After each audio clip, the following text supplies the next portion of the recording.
Hello, welcome back to the AM2 podcast. I'm your host, Michael Anthony. My co-host right here is Kyle Heath. This is the show where we cover gaming industry-related news of the week. This is maybe our last one of the year, I think, because we're covering the Game Awards, basically all the games that have been announced. There's some that we kind of have personal favorites. I definitely wanted to talk about Splitgate 2, so that isn't new, but it's something that I thought was pretty cool. Catly, I know, Kyle, you might be interested in. Pretty cool game. It looks interesting, at least. And yeah, so we're going to be covering pretty much everything that was announced at the Game Awards. And then at the end, we're going to talk a little bit about who won Game of the Year, who won Best Indie Game. All the different things like esports. We're basically going to go down the list and just kind of give our opinions, our talks. And I felt like there were some surprises this year. I don't know if you felt that way, Kyle, but it's definitely worth talking about. So we're going to get into that. But before we do, Kyle, how you been, dude? You've been playing a lot of games. How you been? What's been going on? I've been good. How's Actually, life?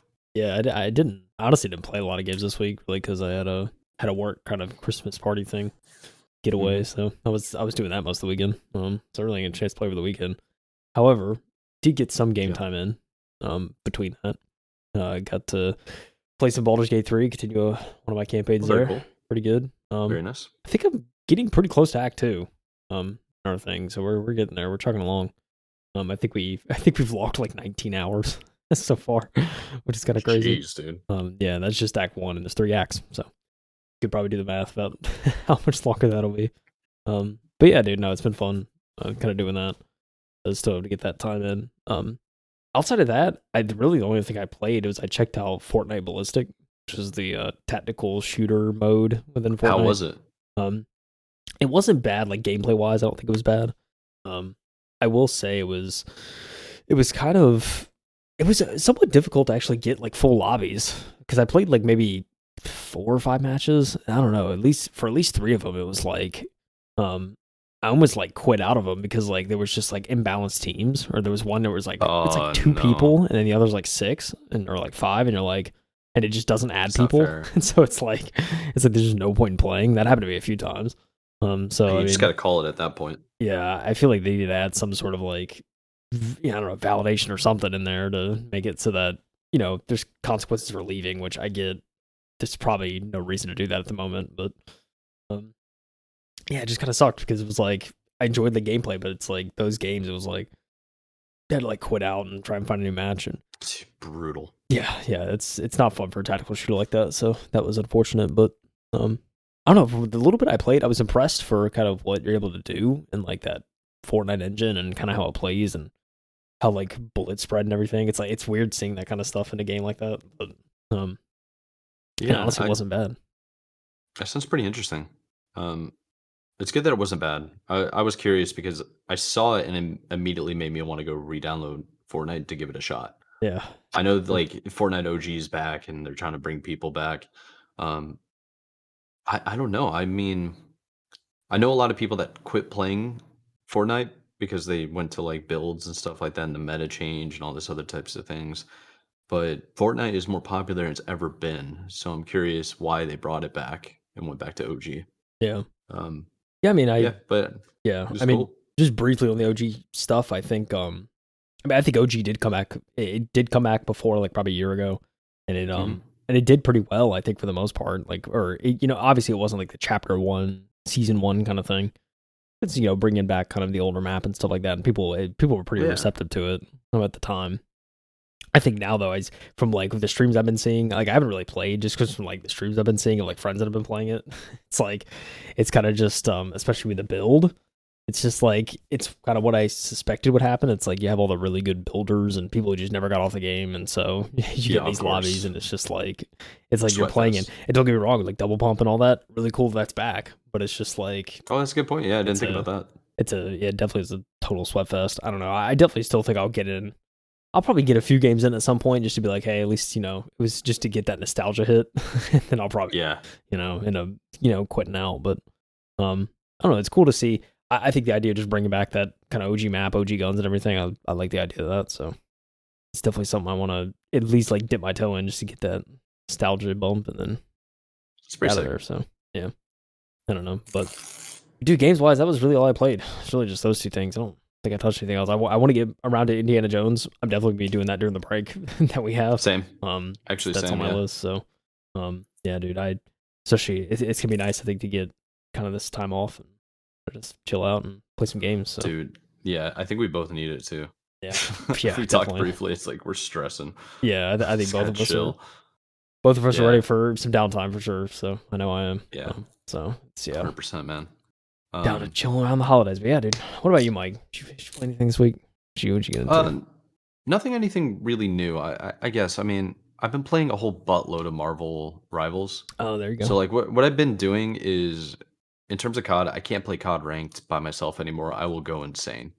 So some of the guys were all kind of the same way when it comes to that. So a lot of guys are just the guys that I play with are mostly the Halo like old heads, and we've been saying like, okay, let's play ranked together. We're all around the same skill. There's some guys that are like much better than us, so they'll play like a higher ranked lobby kind of game. Um, but we have different channels and voice channels in Discord where we'll join up and just wait for more people to get on.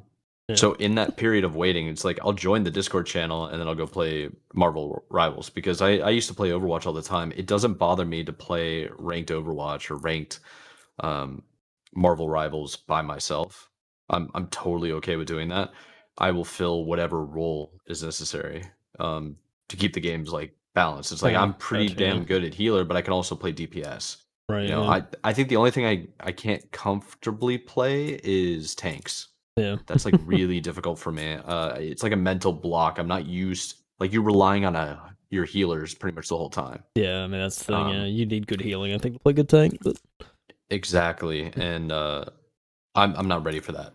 So it's been a lot of fun just to play something new and kind of stay a little bit distracted from like the Halo stuff. I Speaking of Halo, I know I said this to you in the group chat. I updated to Windows 11 and then I upgraded to the end of year update, the 24H2. I heard a whole bunch of people saying on like Reddit and Twitter, they're like, don't update. It's really bad. Like it's awful things happen to it. I updated, I changed my like preferences, my personalization so it looked more familiar to what I was comfortable with from Windows 10, right? Because you can yeah. do that. Right. Yeah. Little bit of extra BS that you had to go through, but I mean that's just Windows. It's always been that kind of. Every time you upgrade, there's always BS with it. Yeah. You just got to get around. So, um, the reason why that's significant is I loaded up Halo Infinite for the first time in almost a year. Uh, every single time I played this game on my PC, it would freeze or it would crash. Yeah. Um, every single time, and it kept happening all the time. And I was like, dude, I can't play this game anymore. So after I updated, it was like my ditch effort to see how long I can like keep the GPU because GPUs should go on sale in January when the 50 series get launched. I'm not gonna go with Right. the Yeah. 50 series. I'm gonna go with the 40 probably, but the deals are gonna be better when that happens. Um, and all that to really say is like it's like okay, let's just try it. So I updated everything, played an entire like 20-minute game of Halo Infinite, no issues, no crashes. My frame rates were stable. Like I have a locked frame rate at 118. That thing never dropped. It was Okay. just locked Okay. 118, and I'm like, oh, dude, we might be cooking. I loaned up a couple of more games. I'm like, okay, I think we're okay. I'm like, this whole time, all I had to do is just upgrade my Windows. Yeah. Oh, So, that's funny. um, yeah, that's been mostly what I've got going on. Like other things, is just a couple of holiday parties I had to go to, Yep. and personal life kept me. It's that time of year, dude. At, yeah, dude, a couple of things just kept me away from the game. Yep. One Christmas shopping, of course, gift shopping, and so what I ended up doing is I bought myself two things. I got myself an iPad stand. So I have like my iPad up here now, kind of Oh, like there a you go. fourth monitor, but it's Yeah. mostly like, yeah, just like whatever I want over there. Maybe web browsing. I'm gonna put my chat there when I start streaming when we're kind of in the off Yeah. season or a little break. And I got two long HDMI cables to do pass through to my capture card, and I'm gonna just run that thing all the way to the living room, like 25 feet long. I'm gonna be posted up on the couch, no webcam. We're just gonna be playing Indiana Jones, Okay. play maybe the game of the year, a couple of games, maybe jump on Elden Ring and stuff. That'd be cool. Okay. All right. I like it. Yeah, I man, like it. Yeah. that's the point, dude. But that's all I got really going on, man. Nothing really actually exciting, which is kind of lame. But I'm looking Same, dude. forward to us to cover like this show because I honestly feel like the Game Awards this year was really really good. I think they spent more money than they've ever had. The performance from like just 21 Pilots has been Dude, stuck in my head it is. since I watched it. It is all That over social media. 'Cause Tyler just killed it, dude. phenomenal. Dude, Tyler was so good with it, right? On the Game Yeah, Awards. Like he there were people like I was watching streamers react on YouTube. Like I was going yeah, to YouTube's like compilation of streamers. There's people in the chat that were just like, "Yeah, it's all auto tune. It's all auto tune," or his lip saying. I'm like, "No, yeah, dude, that's his voice. Like yeah. that is 100%." And I think he tried to prove that by doing his signature random Yeah, screams. screams.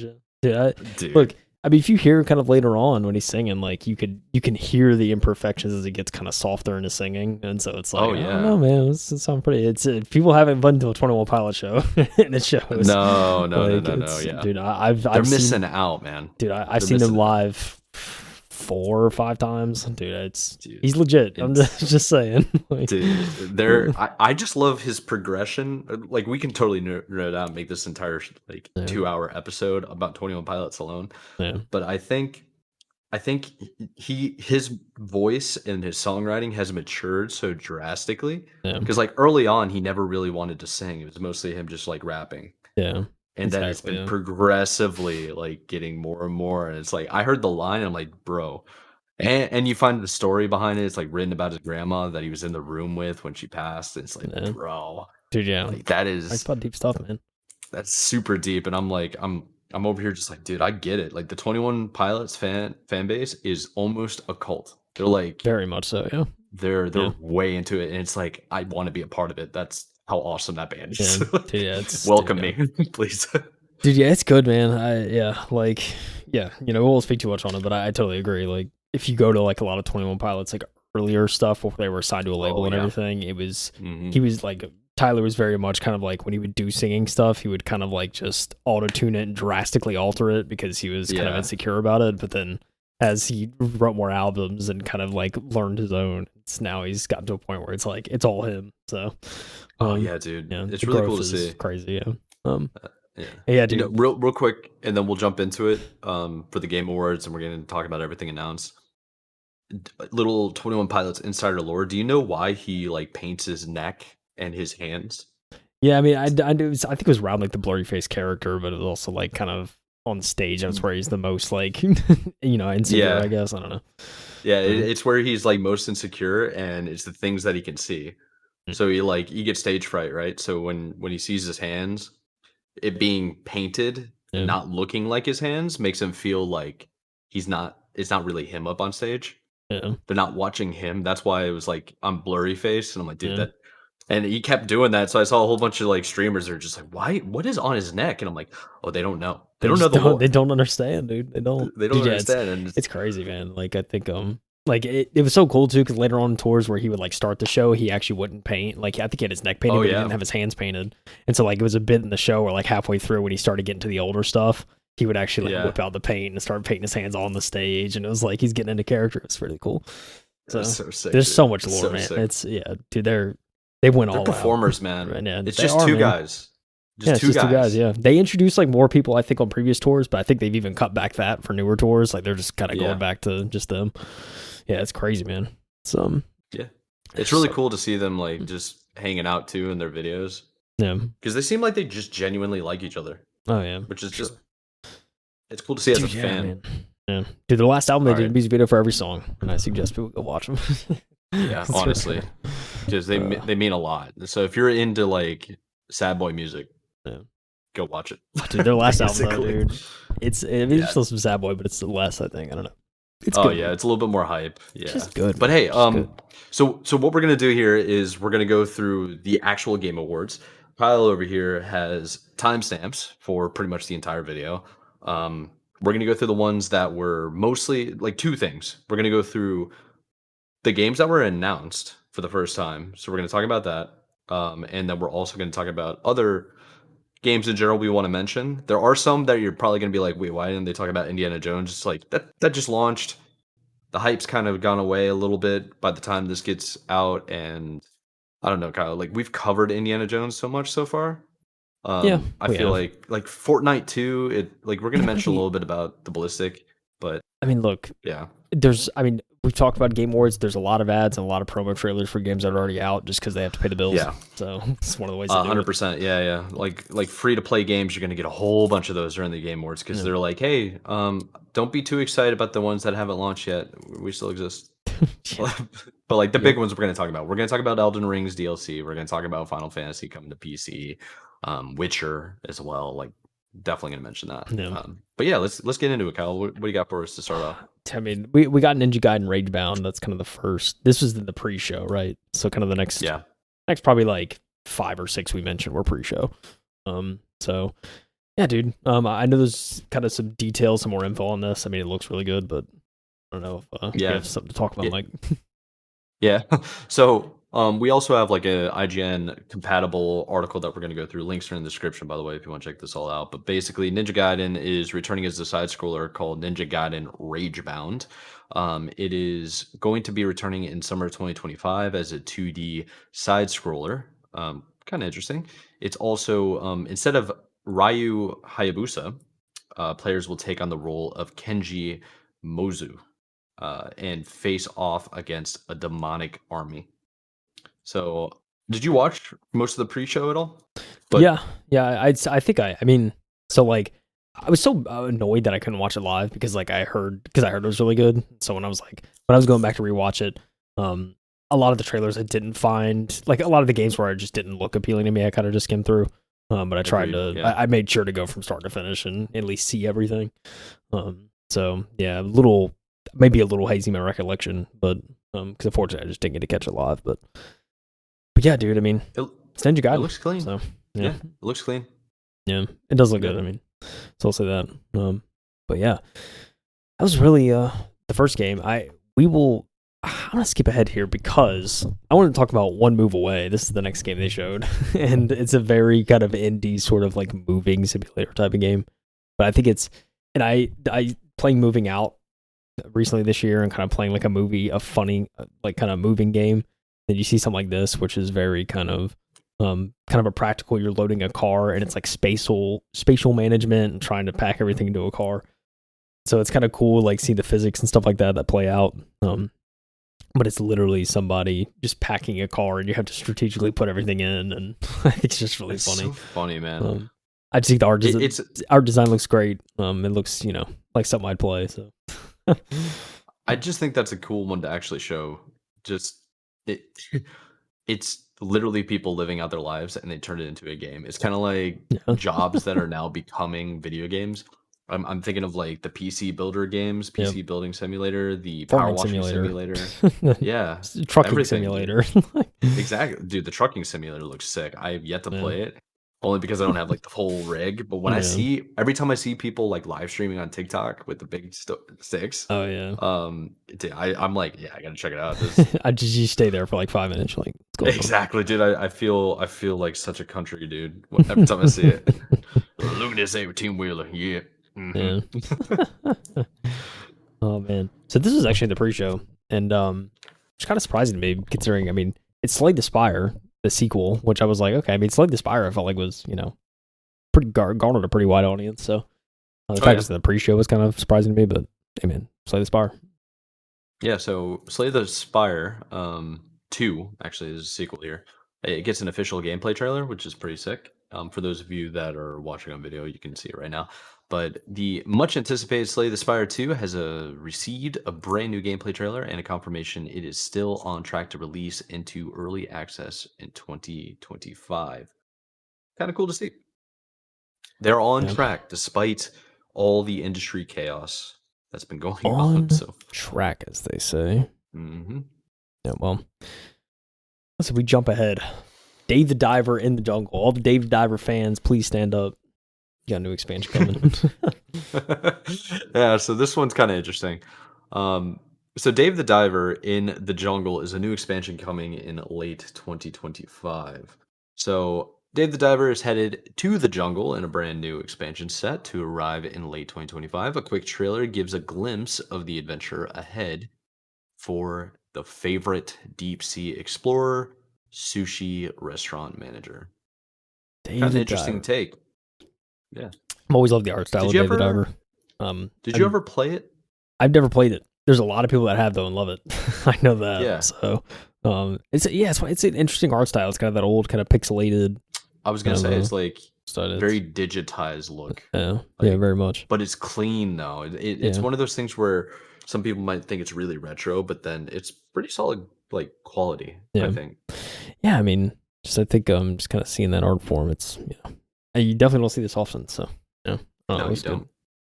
Looks pretty good, Mike. It's not all about the graphics. You don't need the highest end stuff, man. You just need a good story, a good game, You good really don't. mechanics. And listen, after Cindy Goodman talks about a State Farm ad, we get into the next game. Get that health insurance, boys. Thick as Thieves. Nice This little one's multiplayer game. interesting. This one looked pretty cool. Yeah, so let me read this little segment over here on IGN. So, Thick as Thieves, first look. It takes the spirit of the classic Thief and makes it multiplayer. So, game design legend Warren Spector, so think Deus Ex Ultimate Underworld, is leading the charge on a new multiplayer game called Thick as Thieves. And we had the chance to speak to him about it and see some early gameplay, says IGN. So the game is being described by lead designer David Dono, I guess, Dono, yeah, as a thief versus thief game or a contest of craftiness. What if your opponents weren't just guards and traps? The question is. So after watching about 5 minutes of gameplay, IGN can also report it looks a bit like a game Thief, but with a much faster pace. Remember that game, Thief? Thief, yeah, I do. Yeah, it was pretty cool. These graphics are pretty smooth. They look pretty sick. Yeah, I like the art style. yeah, it's The smoke looks really really good. This just cinematic in general looks nice. If that's yeah, gameplay, dude, this could be a bop. yeah. It looks good. I mean, it reminds me a lot graphically of like Dishonored, Team Fortress, that kind of like Oh yeah. cartoony kind of like cartoony, but kind of very I don't know how to describe it. It's a very kind of like interesting animation, but if you know those games, it's very similar in that way. I say Dishonored in terms of like the setting is kind of very gives me and like the kind of perspective, the POV and stuff's very like Dishonored. But yeah, like Team Fortress is probably more accurate in terms of graphics, kind of how it looks. So yeah, I mean, it looks interesting. I think the idea of like a multiplayer kind of thief versus thief game, I think would be pretty cool. So I think that's kind of new.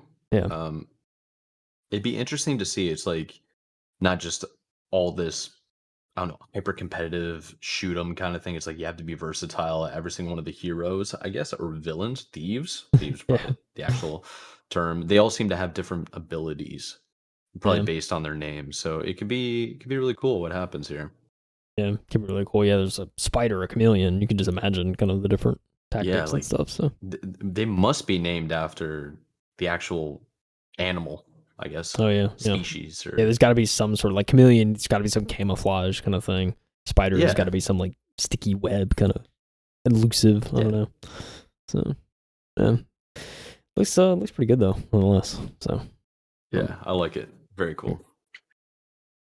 We skip ahead, Mike, to good old Shadow Labyrinth. Oh yeah. Shadow Labyrinth. So this one I didn't know much about. I'm gonna read this one from IGN. So the secret level Pac Man episode is getting turned into a Metroidvania with Katsuhiro and Harada producing. So I know I butchered that name, and I feel bad that I did, but I've heard it before, and it makes me embarrassed to say that I don't know how to pronounce it. But anyways, the full description is Secret Levels Pac-Man episode is getting its very own game called Shadow Labyrinth, and it looked to tell more of a story of this darker and edgier version of the iconic arcade character. Players will still be running around a maze and trying to eat to stay alive like the original, but this time around, it looks like to be more of Metroidvania style game. Shadow Labyrinth is set to release in 2025, and Tekken producer, that's why I know the freaking name. My bad. Katsuhiro Harada is one of the talented individuals on the team. So cool. Yeah. Got some backing that could be pretty serious here. Yeah, for sure.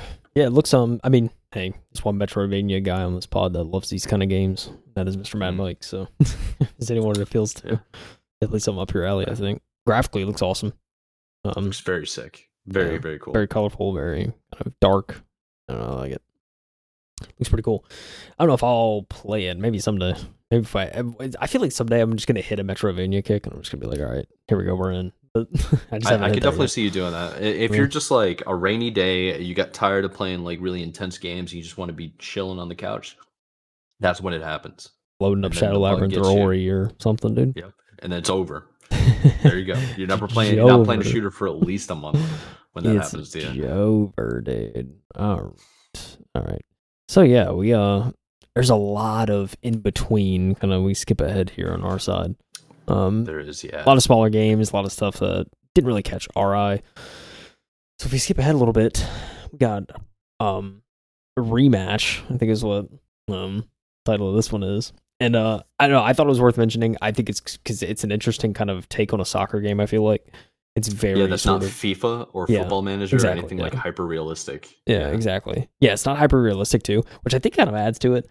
I don't know. It seems like it's one of those games that there could be a bit of a skill gap here, kind of the way you play, because it's very sort of it seems very kind of like I said, it doesn't seem hyper realistic. It's I don't know. It seems like you can like do some cool stuff pretty easily, you know, if that makes sense. You know what gives me the vibe, like just the way it all looks and kind of cartoonish and a little bit over the top, is that dodgeball game. I can't remember what it was called, but it was very popular for maybe like 2 weeks, and it was a lot of fun. Oh yeah, I think I know what you're talking about. I forgot the name.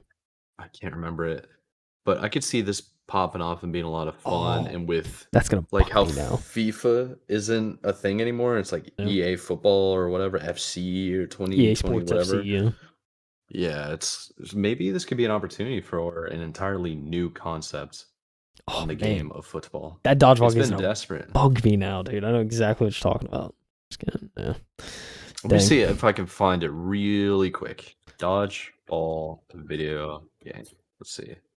Sure enough, it's got to be here, right? Knockout City. Boom. Knockout City.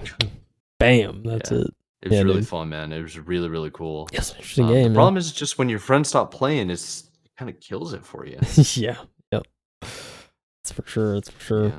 Listen. But this one's a good catch. I was actually saying, I was like, I don't really want to talk about it. And Kyle was like, no, we're talking about it. I think the digitized backgrounds and stuff too, you could playing in different environments, that Rocket League kind of vibe. I don't know. That's exactly what I was thinking. The background reminded me exactly of Rocket League. I'm sure they took some inspiration. That game's very successful. Yeah. It's an online game. I'm interested to see kind of, if it does well. It looks interesting, but yeah, so that's what we had, the kind of pre-show. So you get into the main show. Yeah, and they start off with a bang. Oh, dude, right off the rip. Right off rip, dude. Pretty much at the start of the show is and before we even get to the games, there's Troy Baker came out with Todd Howard, and there was kind of Indiana Jones sort of references and stuff like that, and then all of a sudden there's a big surprise, and what do you know? Harrison Ford, the OG, is there, and so the crowd goes crazy. The GOAT, man.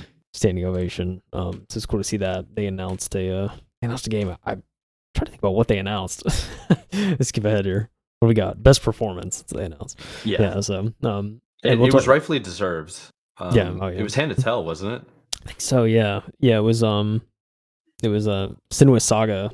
Oh yeah. Sorry, that's what I meant, because it was like that's a very intense game and story. Yeah, it's very well done. It's a different character, that's for sure. It's not a typical character you see in most games. So yeah, very different. So but yeah, cool to see that. It's kind of an interesting little story. Yeah, you see that. Yeah, Harrison Ford. Imagine getting handed a war by the Go, dude. It's crazy. Dude, that blow my mind. You just got it from Han Solo. You got it from Indy, dude. The Indy. Oh yeah. The Indy. Dude, insane. Talk about the games though in the show, Mike. They kind of start off swinging. First little game they show off that's here. True. Seeing this, there's kind of a little bit of tease. See good old I don't know. Yeah, you just see you see graphics look amazing. First off, I know it's obviously a pre-rendered thing, but dude, once I saw the atmosphere, I was like, oh my god, it's Witcher. Yeah, I was like, it kind of looks like Witcher. It's an old timey kind of thing. sure enough, dude, Witcher 4, dude, which is crazy to think about. yeah. Like, or we're at the point where we're starting to see previews and stuff. So yeah, the game's pretty far along. So what is her name? Like Kiri? Siri. Is Siri. it Siri? My phone's gonna Siri. go off. Yep. Didn't. All right. Yeah. Anyway, so yeah, to see seeing her again. I still haven't played the Witcher 3 or any of the games. I still need to go back and play them before this comes out, so I can get the full context of what's going on here because I just don't get it. But yeah, it's so if it's gonna take a while for you to play all the games. I would recommend either you should get an audiobook and like actually listen to all the Witcher. But because it's like there's so many mediums in which you can absorb it, maybe just going to YouTube and getting summaries. Yeah, I'm maybe. sure. At least for the first two games. Dude, I don't know. Yeah. The first two games I may sure. not play. I want to play the third, but the world of The Witcher is fascinating, man. And I know there was a whole bunch of backlash about Ciri now becoming the main character in The Witcher. And I just, dude, I don't give a shit. You know what I mean? Like everybody's upset, like, oh no, she's the main character now, and also she's not even attractive. And I'm like, dude, I heard. Never seen a woman before. Dude, I hate all these people on Twitter. Every time you see a female lead, there's so many people like ugly. It's like, okay, yeah. Like, what are you talking about, bro? I was like, what is Get off the dude? internet for 20 seconds and go out and go see outside. What a human looks like. Go outside. Yeah, but that's just what happens to people that are chronically online. Shout out if you're chronically online. But I'm gonna read IGN, get a little bit of context for our people over here that are only listening. By the way, we got the video of the podcast on Spotify as well, so you can check that out there. But The Witcher 4 revealed with the debut trailer. CD Projekt Red confirmed single-player open-world action RPG. So CD Projekt Red has officially unveiled The Witcher 4 with a gorgeous 6-minute trailer that puts Ciri center stage as the new protagonist instead of Geralt of Rivia. While we didn't get a release date or window, we did learn the trailer was pre-rendered in a custom build of Unreal Engine 5. That's interesting. And that it will indeed still be a single player game. IGN has a ton of more coverage of The Witcher 4 for you to check out right now, including a look inside the game's development, why CD Projekt chose Ciri over Geralt, 12 vital trailer details, all the lore you could possibly need, and how the studio plans to avoid Cyberpunk 2077-esque launch disaster this time around. Yeah, but the graphics, dude? The graphics? Big graphically fan. insane. That's a good sign of how far Unreal Engine 5 has been coming. And it's, dude, quite honestly, it's just exciting, I think. It's probably the best way to say it. Very much so. Yeah, looks great. I'm excited to dive into the world, play some of the game, play some of the Witcher 3 and kind of understand this a little bit more. But yeah, dude, Unreal Engine 5. It's looking good for Witcher 4, dude. And this is an early render. I mean, game's a couple years out minimum, so I mean, it's only gonna get better. It's only gonna get better. Hopefully, it'll be better by release. So, who knows, man? Who knows, Mike? Who knows, dude? I'm excited for a new story and a new take on the Witcher universe. Yep. It's can be very cool to see. Do you like Elden Ring? I have yet to play it, dude, and Same. It makes me feel bad because I need to play it, and my buddy's been telling me to play it. He's like, "It's game of the year. You have to play it. It's a fantastic game." And dog, I'm not really competing in sports like esports anymore, so I think it's about time I get on that single player grind. That's what I'm saying, dude. It is time. It's time, dude. Well, Elden Ring Nightrein was announced. Nice little spin-off from Elden Ring, multiplayer focused, from what I've heard. So, yeah, very cool. So it turns out the adventures in the land between are not over, as FromSoftware has just announced Elden Ring Nightrein. So it is a standalone co-op spin-off set in a world parallel to Elden Ring. The game will let players team up with up to 2 friends and explore a condensed map of Elden Ring's Limegrave area, which will be infested with random enemies and structures at the start of each session. So Elden Ring Nightrein will be released on the PS4, PS5, Xbox One, Xbox Series X and S, and PC in 2025. So if you want to check out more information, definitely go check out IGN, more YouTube content, some lore out there. It looks pretty clean. Again, I feel like I have to play Elden Ring because every time I see these, I'm just I don't really know what's happening because I think they think everybody's played the game, so it Yeah. just looks insane to I mean, me. it's fair. I mean, a lot of people Yeah, have, so dude, I it's think fair we're reception. 100% in the minority. Yeah, Yeah, we're probably. 100% in the minority, Yeah. and it looks good. It looks really cool. Was this? No, no, this wasn't it. Wukong ended up winning, I think, game Black Myth direction, possibly. Wukong. Yes. Yeah, No, I don't think it was game direction. I think it was a action game, maybe. yeah, It's best yes, it action game, was. I think. And I thought that was kind of funny when they went up there to accept the award. They were basically like, "This game isn't as hard as everybody says it is. Please come play it." And I feel like Elden Ring could say that too. Yeah. You know? Yeah, I mean, there's a lot to think about Elden Ring, especially from software. And they're like, listen, get good, bro. Like, sorry, there's no Yeah, difficulty that's slider. the one thing they believe in. Oh, Just- you're not good enough to play. oh, Well, that sucks. just get better. Like, what's the problem? Yeah. I don't know. Elden Ring always looks insane. The combat's legendary. What can you say, dude? If you want a tactical game where you really have to think, strategize, there you go. Play Elden Ring. Yeah, yeah, very cool. What else you got for us? What's next on the list here? What's next, you say? What's It's next? funny you asked. Funny you asked because we have some Final Fantasy VII. I saw this and I was like, this game already came out. And then further on, it was like, oh, Exactly. PC release. Makes sense.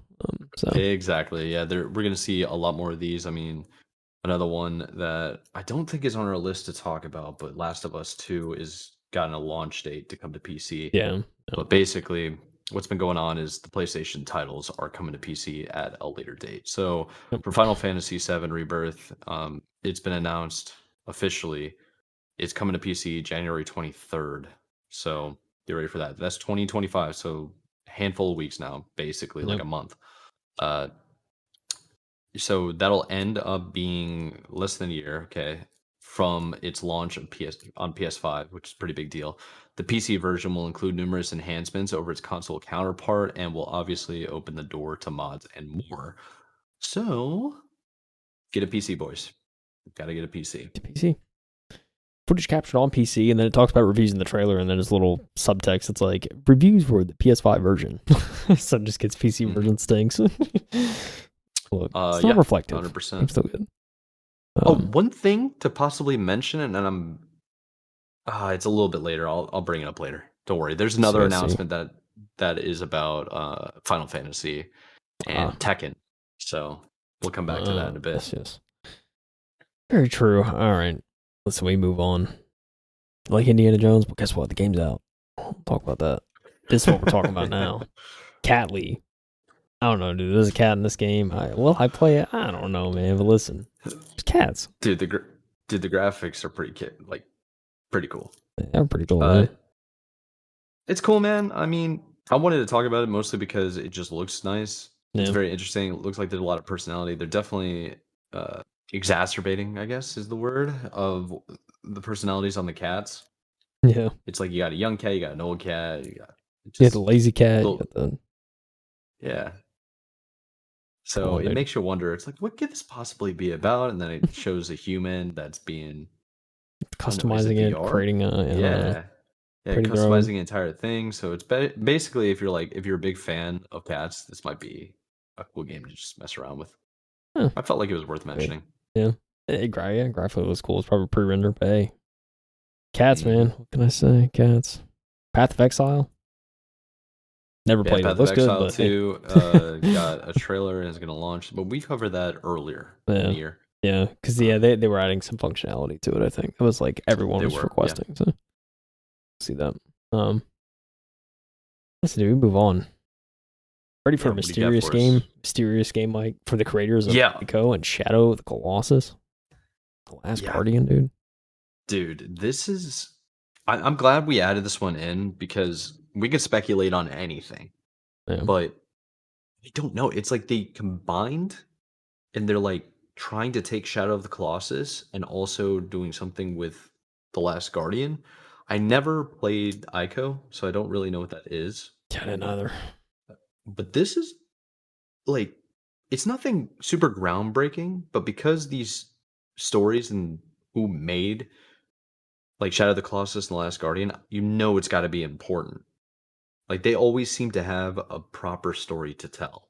Yeah, true. And just everything about this is very interesting. It's like this character is just running up a mech. Everything's like dark and gloomy and like looking terrible. And then over the horizon, it's like a tsunami of terribleness coming towards you.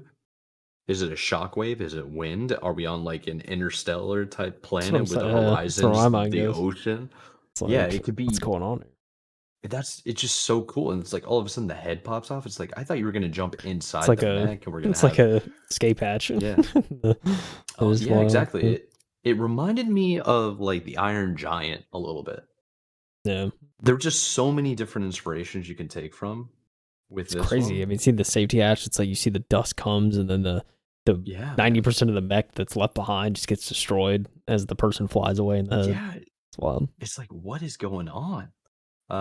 It's pretty cool though. I mean, it's got me interested because those other two games out of the three, the ones I actually know, they were very, very successful. They're very interesting concepts. I felt like they were new concepts or concepts that we haven't seen in a while. Very, I don't know. It has me intrigued, and I think that was the whole point of what they were trying to do. Yeah, it's true. Yeah, it looks different for sure. Curious to hear more. Because again, those are iconic games. So Yeah, they really are. know they gonna be Yeah, following it up, baby. exactly. So that's definitely gonna be something on the horizon, probably years from now. But I like those untitled projects. We actually just show you something briefly. It reminds me of early days when early Xbox 360 days when they showed off the Halo 3, Halo 4, the Gears of War, and those trailers were just cinematics, and they were continuing on a story, but you had no idea what the hell was going on. Yeah, Uh, exactly. I don't know. It pulled on the heartstrings of nostalgia for sure. Yeah, for sure. What about Civ 7? Yeah, Civ 7 Orchestra?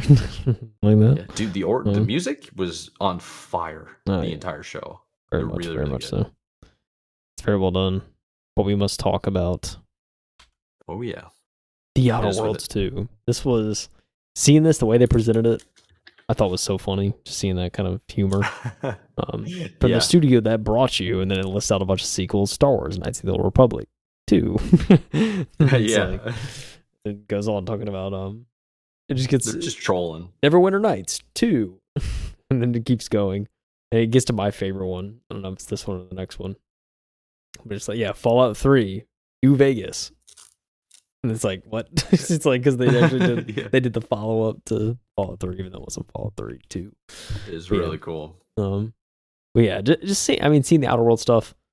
I mean, it's more of the first game from the looks of it, for the most Yeah. part. I'm sure there's some quality of life improvements. I would hope from the first Oh, game to this dude. one. I'm sure of that. Yeah. So it's it's a lot of that same kind of world, it seems. Which, hey, I like the first game. I played through most of it. So I'll probably go back and finish it before this comes out. At least that would be my goal. Yeah. But yeah, dude, it's more of that RPG. I love that RPG goodness. So Obsidian Oh, I knows how know to do it. you. You're not the only one too, because I remember when my buddy bought a PS5. It's like early days, and he was just like, "Dude, there's no games on the PS5. I feel like I just wasted my money." This is like right when lockdown happened, so he was like desperate to play games. And I know he's like you. He loves playing single player games that you can just embrace the universe that he's like playing in, right? Like just completely encompass himself in. Yeah. And engulf is probably the best way to put it. He yeah, he was complaining. He's like, "There's no good games." I was like, "Bro, you should go get The Outer Worlds too." And he was like, "What is it?" I was just like, "I don't really know, but it looks like a game you would like." Yeah. He played that dude, he was playing 13-hour marathons.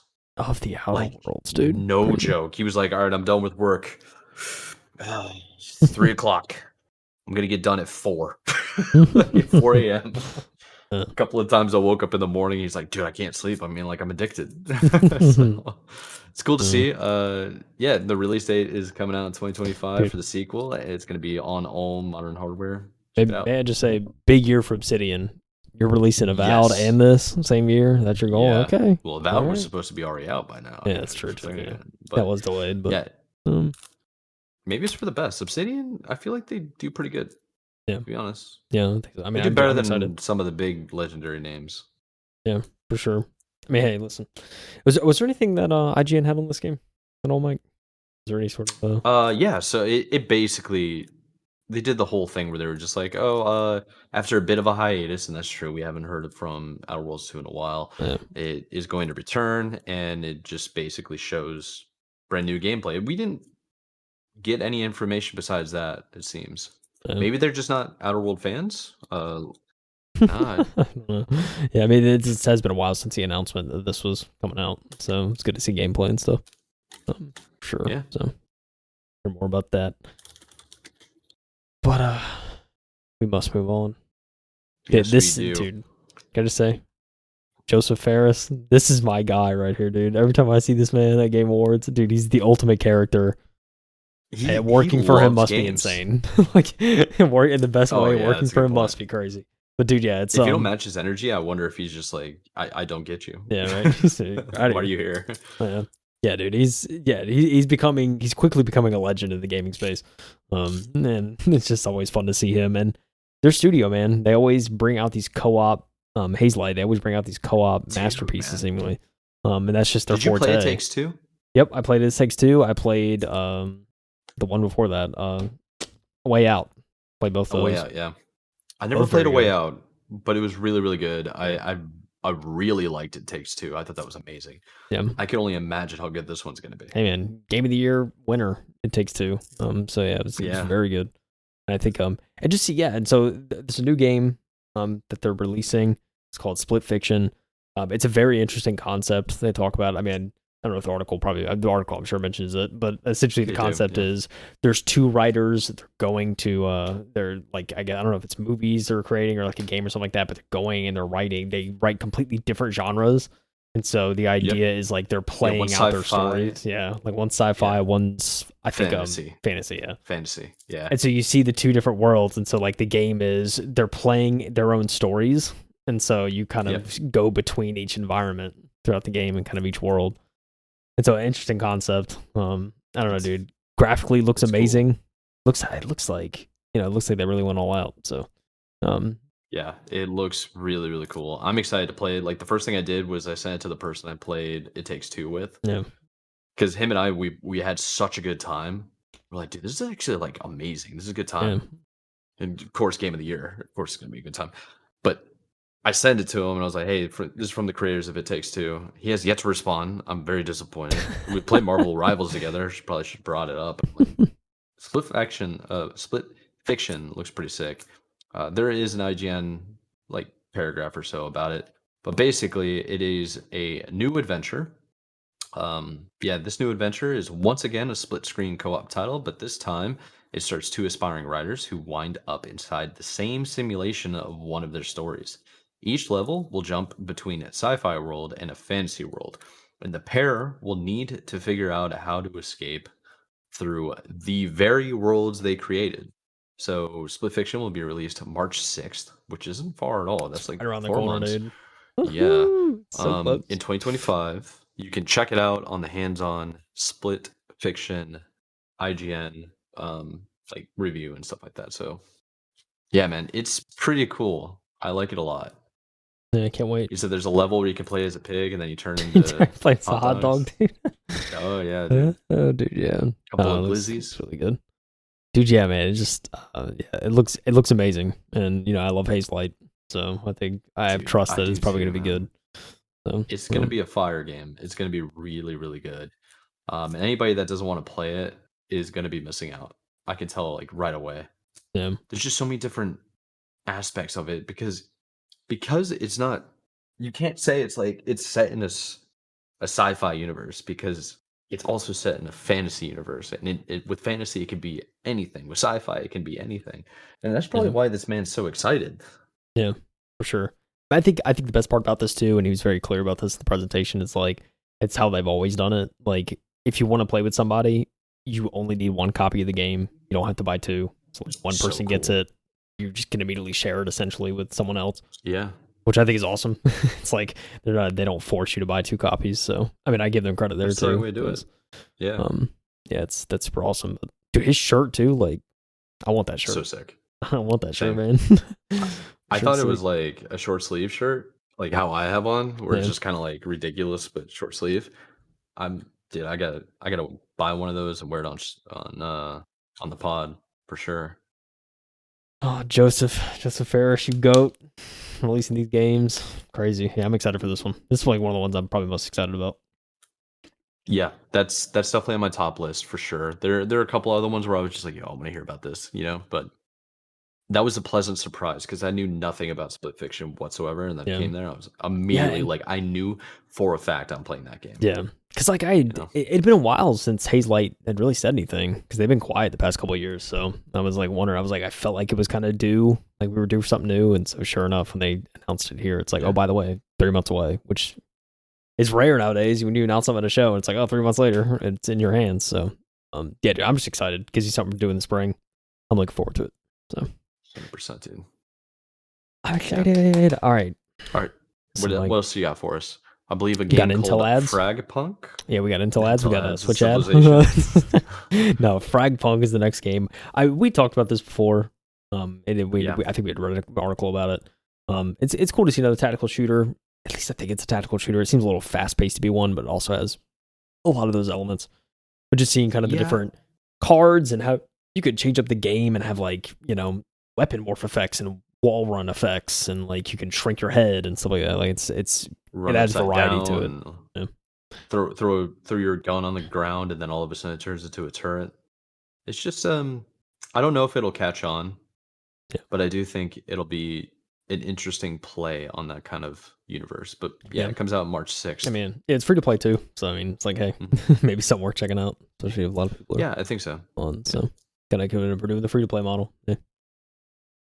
Unlike some games recently, haven't done free to play. Just oh man, haters, man. The one cool moment that's definitely going to be what we talk about next is the Game Changer Award, which is the first award that the Game Awards has given out. Not first award, time. but the first time they gave it out. It's a new award that they gave out. They gave it to somebody called his name is Amir Sadfa, and his whole thing was he wanted to be a part of the gaming industry any way he could. So he ended up creating like a community, a Discord, like a spreadsheet, and all this other types of things to help developers, like video game developers, get their new job. Yeah. So it was very cool to see the impact that he had. And when he went up there to accept his award, man, the whole time I'm just like, you better cry, you better cry, you better cry. And he didn't cry until at the very end when he was just like, I just wanted to be a part of the gaming industry. He goes up there wearing. Fit goes crazy. Dude. I love the jacket. Dude, the fit is so sick. The jacket he has is Legend of Zelda, and then he has is that Mega Man pixelated, like 8-bit or something? Kind of. I don't know. I don't know what it was. Looks like a Robin Hood kind of character. I don't know. That. Yeah, I don't know who that is. But yeah, just seen the 8-bit stuff. But yeah, just I don't know, man. It's cool to see. Like, with everyone losing their jobs and so many people just don't know what to do or where to turn. He's kind of like, hey, he's like, I can't get you a job, but I can give you the resources that will help you land your next gig. Man. So he's doing the next best thing, and I think you got to commend him for that. And they've helped. I think it was like thousands at this point, right? Land a job. Yeah. It felt like everybody knew who he was in that room. Yeah, seemingly. Yeah. Very, very, very cool. Yeah, I mean, obviously that was needed more than ever. We talked about it plenty of times on the podcast, just how many people have been getting laid off, how many studios, how many locations have just kind of imploded. Yeah. And he was more necessary than ever. And he doesn't accept money as well, which is kind of nuts. Oh, yeah. It's like he was doing it all for free and to help people. Yeah. Those are the people that deserve awards. They cut to people in the crowd too. You see some people in tears and just like, man, this is like, like it's crazy. It's awesome to see. Oh yeah. So yeah, dude. Shout out a bit. That's the only speech that I really wanted to hear, to be honest. Tell me what's going on with you, man. That's cool. Oh man, he gets to his parents. That's where he cracks. He starts talking about his parents. Like, oh, yeah, there it is. That's the parents, the waterworks came in. Oh man, yeah, awesome to see though. Shout out Amir, man. That's a very cool thing that he doesn't have to do, but does cool just because he wants to help people and be a part of the industry somehow. So there he goes, getting his recognition. Got a game award. Look at that. So sick. Shout out, dude. Well deserved. So sick. All right, so how about we jump into this next bit? There's a whole bunch of games that we just passed, but yeah. So Gearbox Software announced or revealed the first gameplay footage of Borderlands 4. It included an epic battle, a claptrap, a potential look at the playable characters, and much more. So I just love it how this man comes up from obviously one of the developers, one of the studio heads, probably. I honestly don't know who he is. I know he introduced himself and explained who he was. That's my bad that I don't remember. Randy Pitchford, Yeah, founder of Gearbox. founder of Gearbox. Yeah, I should know that. He basically goes up there and he's like, "Yeah, we've been working on something really awesome." The shoes, though. All right, sorry. The shoes go hard. Sparkly shoes. That's all that matters sometimes, man. Oh, Showmanship. Man. The whole thing is pretty cool. He is a character, though. I'll say that. He comes off as quite the character. So. Oh yeah, not in a bad way, but it just seems like, when you're a founder of a company, you got some charisma, you got some riz about you.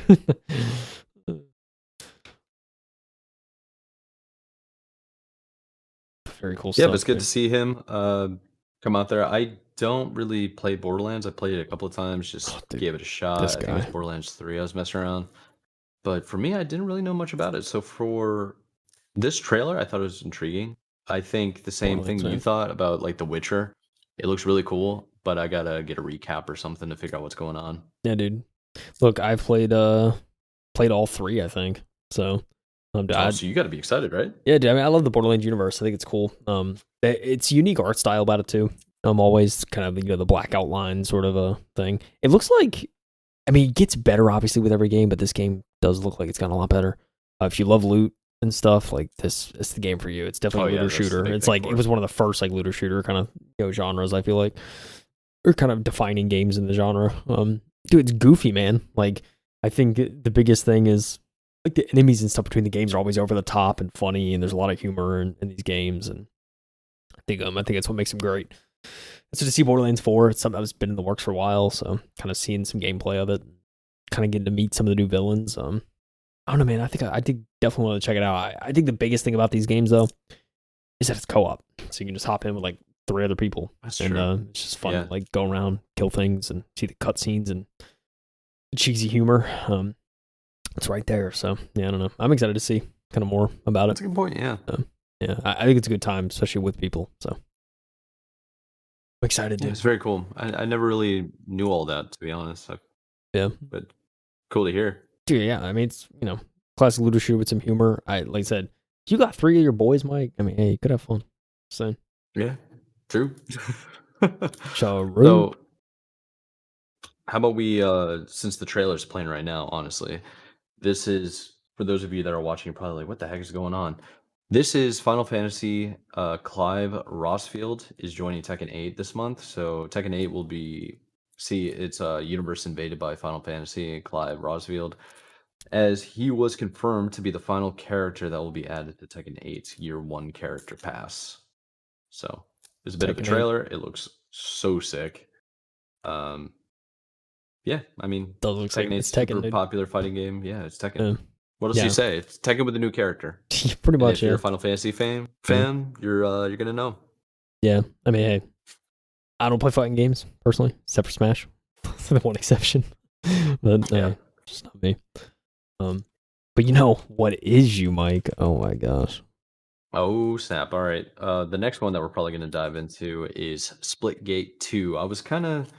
I didn't think I would see this at the Game Awards. I didn't either, to be honest. I was surprised. Yeah. They're getting pretty close to getting ready to launch. There's been a whole bunch of betas, like closed betas that have been going on. It's closed, but like you can get an invite relatively easily. You can get into Discord. It's just more Splitgate. If you played that before in the past, I think it's vastly different. It looks a lot more fluid.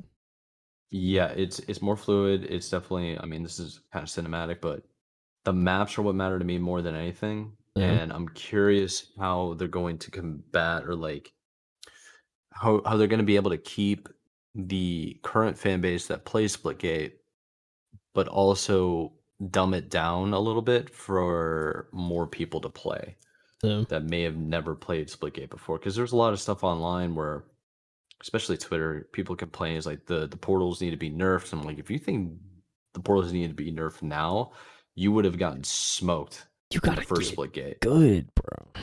That's honestly what it needs to happen, man. Because the problem is with a game like this where Portals destroys the meta of the arena map, where you're like always trying to fight for power positions, you always have to move in this game. And you can move from one side of the map to the other, and you can do gravity defying elements by using your momentum. It's not easy for people to take out that like classic arena shooter brain and realize that this is completely new. You know what I mean? Yeah. Like some people are just gonna get smoked because they're like, oh, I keep getting shot in the back all the time because of the portals. It's like, well, if you knew how to use the portals and you knew where the angles were, and you would never get shot in the back, you know? Like the time to kill is pretty long. You should be okay with this, man. I see people play COD, they get shot in the back all the time. They die in less than a second in that game. It's just different, I think. It'll be interesting. I hope people can give it a shot again because this could fill the void in the arena space right now, in my opinion. Oh yeah, I think it could too. I mean, it looks like I said, the gameplay itself looks a lot more fluid. I do agree with your sentiment though. Kind of, we're new players. What's that skill gap going to be like? how inviting is it going to be? Could be some concern there for sure. Other than that, man, dude, I don't know. I'm excited. I'm definitely gonna check it out. So yeah, the game changes drastically when you have more than 2 people in the game that know how to use portals effectively. Yeah, I can imagine. Because not everybody can use the portals at the same location. That's one of the balancing effects. But if you don't use the portals, you're gonna get smoked. Sorry. Yeah, exactly. But that's what. Yeah. What else you got for us? There was another one of Sega. Different, you know what I'm saying? I mean, just real quick, I have to mention the arcane. Yes, the arcane music, dude. I gotta mention it. Just real fast. Oh my!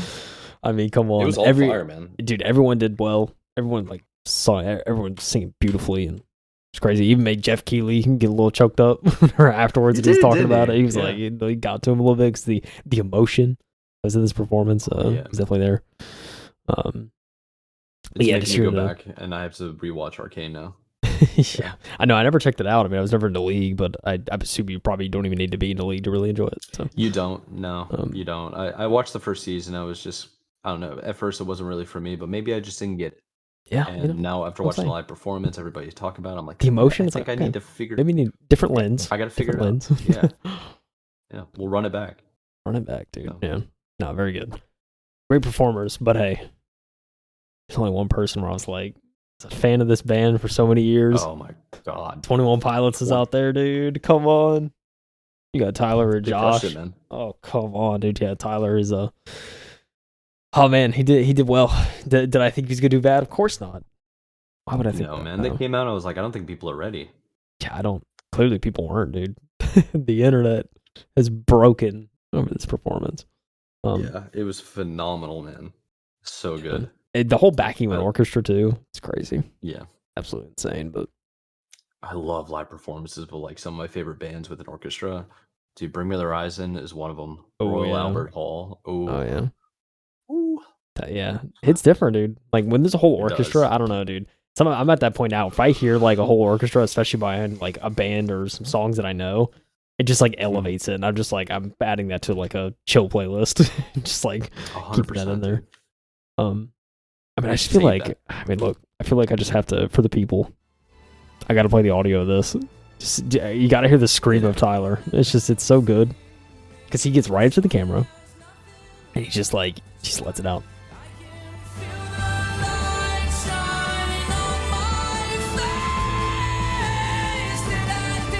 Broke the internet.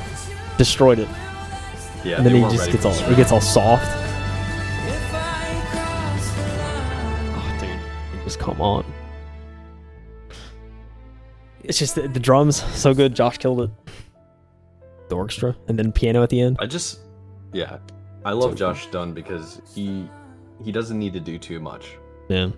Yeah. Just like, let me just bring my small kit, only the things that I need to use for this song, and let's just jam. Yep. Very cool.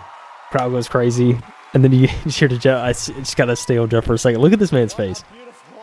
Beautiful, dude. He's like getting choked up a little bit. Oh, Jeff. Oh, Jeff. All right. Well, I just had, I had to play the audio. I couldn't go past this without everyone hearing it. I'm sure everyone's already heard it a million times, but so cool. Just gotta show it again, man. I should again. Anyways, on to the games. Great performance. Highlight of the show for me, honestly. But Virtual Fighter. Yes, sir.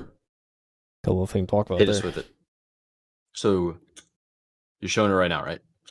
Sure Just am. making sure. All right, so Virtual Fighter. So the Game Awards was the place that confirmed Virtua Fighter is officially coming back, and the fans can learn a ton more on the dedicated showcase that will take place, or already has taken place, December 13th. It is a big deal, especially as they haven't seen a new mainline entry into the franchise since 2006, Virtua Fighter 6. Yeah. Yeah, it has been that long. There are a lot of people that have never seen any of this before, so it's kind of just a reboot, really. Yeah, pretty much, man. Yeah, it's cool to see it's back. Because yeah, it's a name that I hadn't heard about in so long, and so when they the Virtua Fighter, I was like, oh, okay, it's back. But yeah, It's been a long time Sega baby. since people have seen it. Yeah, Sega, old school throwbacks. There's a couple of more Sega. throwbacks coming your way in like a second, really. True, yeah. Project Century is next. Yeah, Project Century over here. So Yakuza and Like a Dragon dev RGG studio announces Project Century. So, the developer Gatoku, Kotoku, studio has revealed Project Century, a new action game that is set in 1915. It looks to play very much like Yakuza or Like a Dragon. However, it does look to be a bit gorier and seems to include some sort of alt history angle. I like it. It looks pretty cool. It seems to be all just cinematic. Although it could be game engine. Like it's one of those we're in that era now where this could vary that looks like game Yeah, engine that looks footage like right Game there. Engine for sure. Yeah. Yeah, it's I think any sort of alternate history stuff is always fascinating to me. So I'm Same. curious to see kind of what it's like. Yeah, it looks interesting. Looks good. Set in 1915. I don't know, Japan. I guess I don't know. Dude, yeah. 1915 Japan was a very odd, weird place. Yeah, I So can imagine. yeah, I wanna get into that too. I wanna see what's going on. Big fan of just Japan in general and Japanese culture. Oh yeah, Yeah. it's on my bucket list, dude. I'm visiting there one day. One of these days. Dude, same. It's gonna Same. happen. It's just a whole new world, man. Whole new world. Speaking Dude, of a whole new world, baby. this is crazy. I never thought I would see one of these again, I don't think I'm but either. do you know what I mean? Like it's been a long time. So Turok fans, you can rejoice. Oh baby. The beloved franchise is returning as a co-op dinosaur hunting action game called Turok Origins, which is being described as a new evolution of the series. In this rendition, Turok Origins will feature third person action instead of first person, and multiplayer will be fully integrated into the campaign. Yes, that means you can bring up to 3 friends with you on this adventure. Furthermore, players will get to don a biomorphic suit, which is shown on the stream right now, uh, that can capture DNA from enemies to gain powers like lightning and more. Oh Let's yeah, go, dude. It's pretty sick. dude. Yeah, it's yeah, gameplay looks pretty sick. I did see some Turok fans, some of the OG Turok fans, were upset about the third person aspect of it, which I could sympathize with. Yeah, But I yeah, also, because the first one being first person was yeah, terrifying. yeah, for It really sure. was. And so, yeah, I mean, seeing that, like I said, it's an evolution, something different. I'm Yeah. excited to see Turok back. I know, one of my best friends, dude, huge Turok fan. So when he saw this, I showed it to him, and he was like, "No way!" He was like freaking out. So Oh it's yeah, cool to see it's people, insane. like Turok's back kind of thing. So definitely cool Dude, to see. Turok scared the hell out of me when I was a kid, and I never Yeah. really played it again. It is Yeah. terrifying. Very, very cool to see, though. Yeah, very, very cool. Yeah, definitely worth checking out. Helldivers 2 announced some stuff. I just thought to mention that because this guy actually did a really good job. He was in character the whole time. Dude, He did a really good job. I thought for sure he was like the official announcer. I Yeah, don't know if that's like actually true, but the commitment, the stage performance, yeah, very spot on. very Yeah. spot on for sure. So yeah, it's cool to see that. And shout out that guy.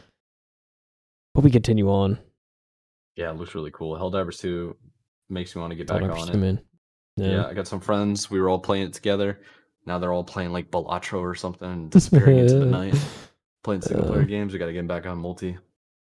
Yeah, Warframe, also another update. Yeah, Warframe But 1999 stuff. the one that I kind of want to get into, and yeah, you just found it, is Palworld. So this one's kind of cool. So Palworld's next expansion is Feybreak, and it's going to arrive in December, so December 23rd. Pretty cool. At the Game Awards, Pocket Pair also revealed a new trailer that shows more of this expansion, the game's largest, harshest, and most mysterious island added to Palworld so far. It is also said to be 6 times bigger than Sakurajima. Yeah, name of the island. So pretty cool. Feybreak. Yeah, I mean, I never really got into Palworld. I played it for a couple of hours. Yeah, I played it for a couple of hours, man, and I was very disappointed to find out that the world I was creating I couldn't share with my friends because they're on Steam. And it wasn't like cross-platform. Oh yeah, we couldn't cross. Yeah, like, and we also wanted to build like a dedicated server so we could have like everything set up. Yeah, but everything's better with friends, man. Especially a game like this for me. Oh yeah, personally. I mean, yeah, I'm not playing this solo. I will admit that. I mean, I don't know, dude. Seeing kind of the Pokemon-esque kind of stuff. Yeah, dude, I got really into this. I played it again recently, in preparation for this. Trying to get back into it. Yeah, dude, seeing the new world and everything, I think it's fascinating. I will say the gameplay looks like utter dog meat in this trailer, and the frames just don't look good. And I don't know if they're captured on console. That may have been it. I haven't played the game on console, so I can't confirm. But yeah, on PC it doesn't run like that. I'll say that it runs a lot better. So no, it doesn't. It runs really, really good on PC. I don't know why it looks like that, but yeah, dude, new mons. Kind of seeing all that. Kind of seeing the new pals, I guess you should say. New pals, new world, new everything. I don't know. I'm definitely gonna check it out. I think excited. Looks good. Very, very cool. Looks good. What else we got here? So we got. Oh, this is gonna be big news for any of the Capcom fanboys. Oh yeah. So after years of fan outcry, Capcom is officially bringing back Onimusha in 2026. So a couple of years, but hey, you get to hear something, which is nice. While we didn't get to see too much of the game, fans of Onimusha were treated to a look at the new adventure that will be here before we know it, is what IGN has written. Did you ever play Onimusha? I've heard of it, but did not play it. Yeah, I'm about the same. More so, like, I had a buddy that always played it for a long time. I think it was one of those situations where I like to watch him play it more so than me play it at all. Yeah. But it's really cool to see. I swear, we're getting into the era of like samurais at this point. Oh yeah, very much so. Yeah, it's very, very cool. Dude, samurai fighting? Come on. 2026 Onimusha. Yeah. Yeah, we got Sekiro. We got Assassin's Creed Shadows. Everyone's just going to feudal Japan, baby. It seriously is. That's what it feels like at this point. Yeah, for sure. It looks cool. Capcom comes out and they basically talk about it a little bit, and then a little bit more about awards. Squid Game. Yes, awards and Fortnite stuff. Squid Game stuff. Yeah. Fortnite. You could probably talk more about this one. Yeah, Fortnite Ballistics. Yeah, I felt like we should include it because I did try it out. Again, gameplay wise, I was actually pretty impressed, especially in this engine, kind of with how it played. I think again, I think the whole matchmaking thing I wish was better because it was like it took a while to get into games, and sometimes when you're in games, there wasn't a whole lot of people. So yeah, it was very weird. Just aren't interested. Yeah, and it's early access thing, so I guess I expect that. Could be it too, yeah. Some early access stuff, but yeah. I just kind of wish there was some better stuff there.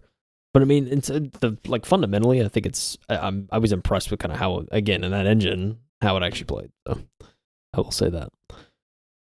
And then, we got Squid Game, dude. Ding, ding. You wanna? Dude, you gonna turn it on? Ding, ding. Dude, Squid Game was so cool. I'm really excited for the second season. Which is that coming out in March? It's soon, I think. Dude, isn't it? I think it's soon. Tell me it's out right now, so I can just like December. I know there's like a game coming out this month that was around Squid Game, but I don't know about the show. Actually, just Squid Game season 2, buddy. December 26th. Oh, it's Boxing Day. Boxing Day, dude. That's actually pretty crazy. Yeah, I mean, dude, so it's hard to think. Can you believe that was 3 years ago? Season 1, crazy. It's Jeez, 2021. man. It's Holy insane. crap. It took 3 years, man, to make this. Dude, we're That's old, man. nuts. It's nuts, man.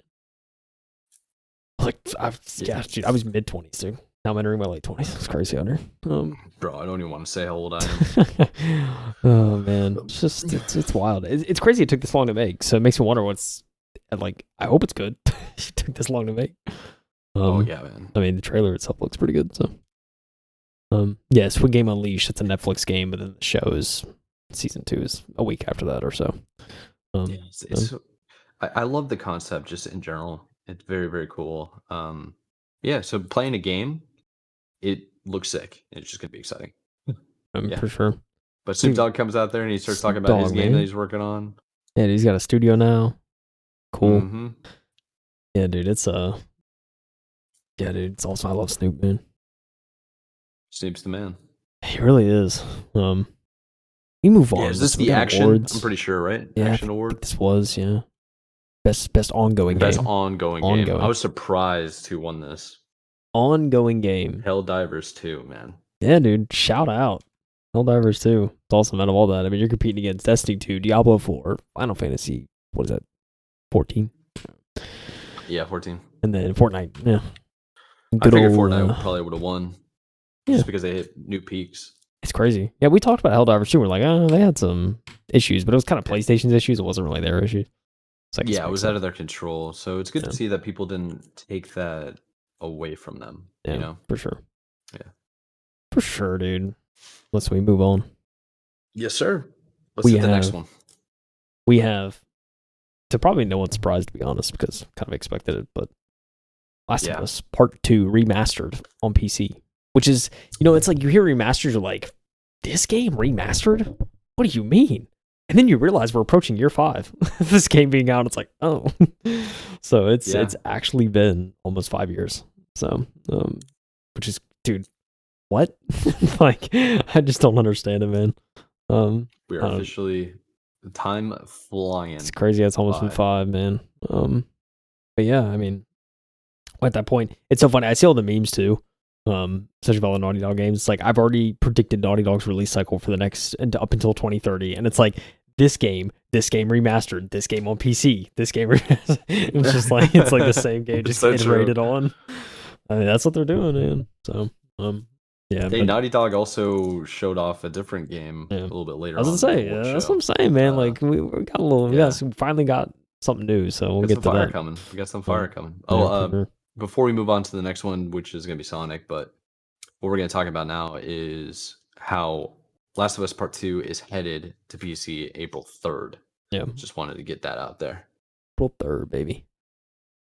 So we see some different Last of Us actors giving out an award, all that.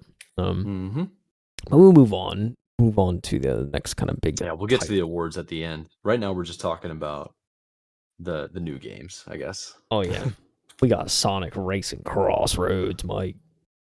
Dude, it's got me interested. I'm a sucker for racing games, but basically, Sonic Racing Crossroads is a new entry in the Sega's racing series and is coming out soon. It says it doesn't have an actual date. It's gonna be on PS5, 4, Xbox Series X and S, Xbox One, PC, and Nintendo Switch. That's pretty cool. If it's cross-platform, that could be a really good opportunity to get more and more people playing together. We don't know a lot of information about the game at all, but basically all we're really given was a very quick look at the teaser trailer. And it showed shadows, not shadows, but shadow in like a black Batman looking sports car.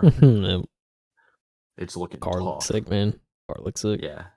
And I'm hoping, like, my initial thought process was like, I wonder if they could do Sonic mixed in with old school Need for Speed. Something like that, like Underground 2, Most Wanted, something like that. It'd be really, really fun. Oh yeah, for sure. I agree, yeah, hopefully something like that. But yeah, cool stuff. Racing game. All right, moving on to the next one. Another announcement was Mafia: The Old Country. Oh yeah, I know you're excited about that. I really am. I'll Mafia games. Give me your thoughts after I read this, okay? So, Mafia: The Old Country, which is being described as a linear narrative-driven sequel, has received a new trailer and a summer 2025 release window. The Mafia adventure is set in 1900s Sicily and takes place before all the other Mafia games in the series.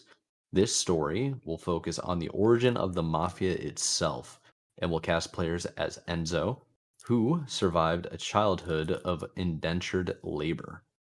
What are your thoughts, dude? I'm in. You Italian? You I'm in. Italian? Yeah, look, I'm in. Listen. Yeah, I wasn't sure about the setting and stuff like that, I'll be honest. Whenever it was first announced, I was like, okay, like, I don't know, it's kind of like the older setting. I don't know, I like that. But then I see the trailer. I'm all in. I'm Yeah, day one. Catch me day one, Mike. Perhaps early access, I'm just saying. Perhaps a pre-order, 1900. dude. I don't know. It's gonna be sick. I'm curious, like which 1900s. Yeah. Like, are we? I don't know what vehicle that was that they just lit on fire. Yeah. I mean, Are I think it we was like early. Yeah, 1920s? I think probably somewhere around there. 1910s? Yeah, This 10s, is the 20s. Great Depression. They're probably gonna do that. Yeah, because I think they Like, mentioned the exact kind of decade somewhere. I don't know if it's in that, but dude, I mean, come on, summer. You're telling me, Mike, I have a summer game to look forward to? yes, They sir. better You not have a move that few window, actually. dude. They better not move that window. That's all I'm saying. You better Hey, release Mafia it if it's series are broken. pretty intense. uh, We'll just have to wait and see, but that'd be good for you. I yeah, would dude, very much like that for you. cinematically it looks fantastic, dude. Yeah, I'm all in. I'm definitely gonna be playing this game. It looks intriguing. It looks really good, graphically stunning. Yeah, man, I think it's gonna be a hit. Hangar Yeah. 13, I got a lot of faith. I mean, I think I like the Mafia remake they did the first game. I thought that was really good. It was definitely like, I mean, it was good. I think the cutscenes, there was kind of maybe stuff to be desired and some like the animation work and stuff like that, but like voice acting was phenomenal. So I think I don't think there's gonna be issues there. It looks like the acting so far from what I've seen in the trailers is like spot on. So Very, very cool. very much looking forward to this. It's my type of game through and through. So definitely be checking it out. 100%. Are we gonna see a return to your OG content when you're doing the Gosh, dude. analytical YouTube breakdowns? I don't know, dude. Maybe if I'm feeling it. Low chance, I'll be honest, but hey, maybe. Hey, yeah, I don't blame you. I remember how long it took you to do that. Yeah, it's definitely time consuming for sure, but hey, maybe I still have. It's so funny. I still have a lot of the old footage from when I reviewed the remake. I'm pretty sure it's still sitting on my hard drive, so I could literally make a video out of that if I wanted to. But That's the thing, man. just chilling. You got to be inspired to do edits. It takes a long time. Yeah. It's a long road for sure, but hey, we move on, Mike, as they say. We move on. A Silent Hill 2 does not win anything. Sad. But hey, so here we go. Let's talk about Dispatch here. I didn't know much about anything about it when I saw it, but it looks very intriguing. So Dispatch is the narrative and dialogue driven Dispatch was revealed at the Game Awards, and it features a star-studded cast that includes Aaron Paul, Laura Bailey, Jeffrey Wright, Aaron Yvette, Jacksepticeye, Moist Critical, Alana Pierce, Travis Willington, Joel Hever, Lance Kanstopoulos, Matthew Mercy, and Thought Squad. So according to the game's Steam page, Dispatch has you playing as Robert Robertson, aka Mecha Man, whose mech suit is destroyed in a battle against his nemesis, forcing him to take a job at a superhero dispatch center, not as a hero, but as a dispatcher. Interesting. Yeah. I will say, voice acting, especially from this, it's phenomenal, dude. Yeah, all those people. It's going to be good in that regard. So, I don't know. This might be something I check out just to see, kind of from a perspective of that, just to see how good that is. But the idea is also fascinating, of like a superhero dispatch. Like, it just sounds funny. So yeah, it does. It sounds like there's a lot of story behind it. It could be, I don't know. It looks cool. It looks like it's an interactive anime in a way, or like cartoon. Yeah, it's gonna be really cool. There's a lot of stars in this, and that means they got serious money to put in this game. Oh yeah. Oh yeah. Yeah. It's gonna be cool. Yeah. I think I'll definitely check this out. Just from a voice acting standpoint, just to hear how good everyone does, because I know it's gonna be a thing. I didn't even know all those people were in it too, from Jacksepticeye to Moist Critical and all that. Like, what? Yeah, now I'm even more intrigued. There's gonna be more and more people that are like can definitely be voice actors from their YouTube. Like people just like their voice, they know their voice, and they can tell that they have talent. Very good opportunity for them. So good for them. This man, Sam Lake, he presented the best narrative. I will say this is the best. This is like one of the more creative walkouts I've seen for an award. Where he's kind of just like the Alan Wake 2, like in his head, like the head voice kind of, and he's like doing the acting thing. I think it's so funny, and they black and white the camera. Yeah, dude, this is so good. I mean, we'll probably talk about it more later, but it was really funny. Yeah, good stuff. So we move on. Move on, Mike. We move on. Yes, sir. So this next one is Okami Sequel. This is I never played the Okami games. Have you? Didn't either. I just saw everybody so excited about it, and I know it's because it's like Capcom is involved, of course. So that's always gonna have people interested. And of course the legend himself, Kamiya or whatever, Hideki Kamiya. Yeah, I don't know So his name. yeah, I just gotta learn names, man. I'm sorry. We don't really see much at all. It was just basically a little bit of a hype segment to show off that a game was in progress. But of course, it's Capcom. It's going to get attention. Shades are insane, dude. They're goated. Those shades are very 1990s, bro. I'm pretty sure Backstreet Boys wore those back then. Probably. 100%. Oh, man. Yeah, so good. Oh, we gotta skip ahead, Mike. Yeah, we do. We got to get over to Intergalactic, right? Is that what you just jumped to? The legends themselves. We heard the new IP from Intergalactic, or from Naughty Dog, called Intergalactic, the Heretic Prophet. I just want to, real quick.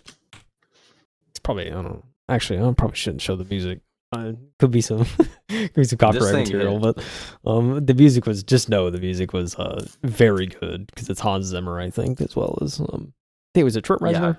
Can't remember. Trent Reznor. It was Trent Reznor. Trent Reznor, yeah. I can't remember. Let me get into this one. So Naughty Dog is leaving The Last of Us behind for now and to taking to the stars as the one more thing, in quotes, at the Game Awards 2024 was the reveal of the studio's newest game, Intergalactic: The Heretic Prophet.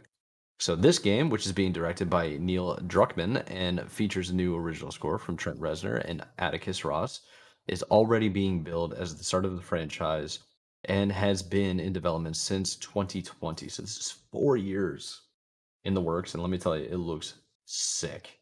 Yeah. Really good. So according to Druckmann on the PlayStation.blog, Intergalactic stars our new protagonist, Jordan A. Munn, a dangerous bounty hunter who ends up stranded on Semperia, a distant planet whose communication with the outside universe went dark hundreds of years ago. And this is quotes, looks like, in fact, anyone who's flown to it hoping to unravel its mysterious past was never heard from again. Jordan will have to use all of her skills and wits if she hopes to be the first person in over 600 years to leave its orbit.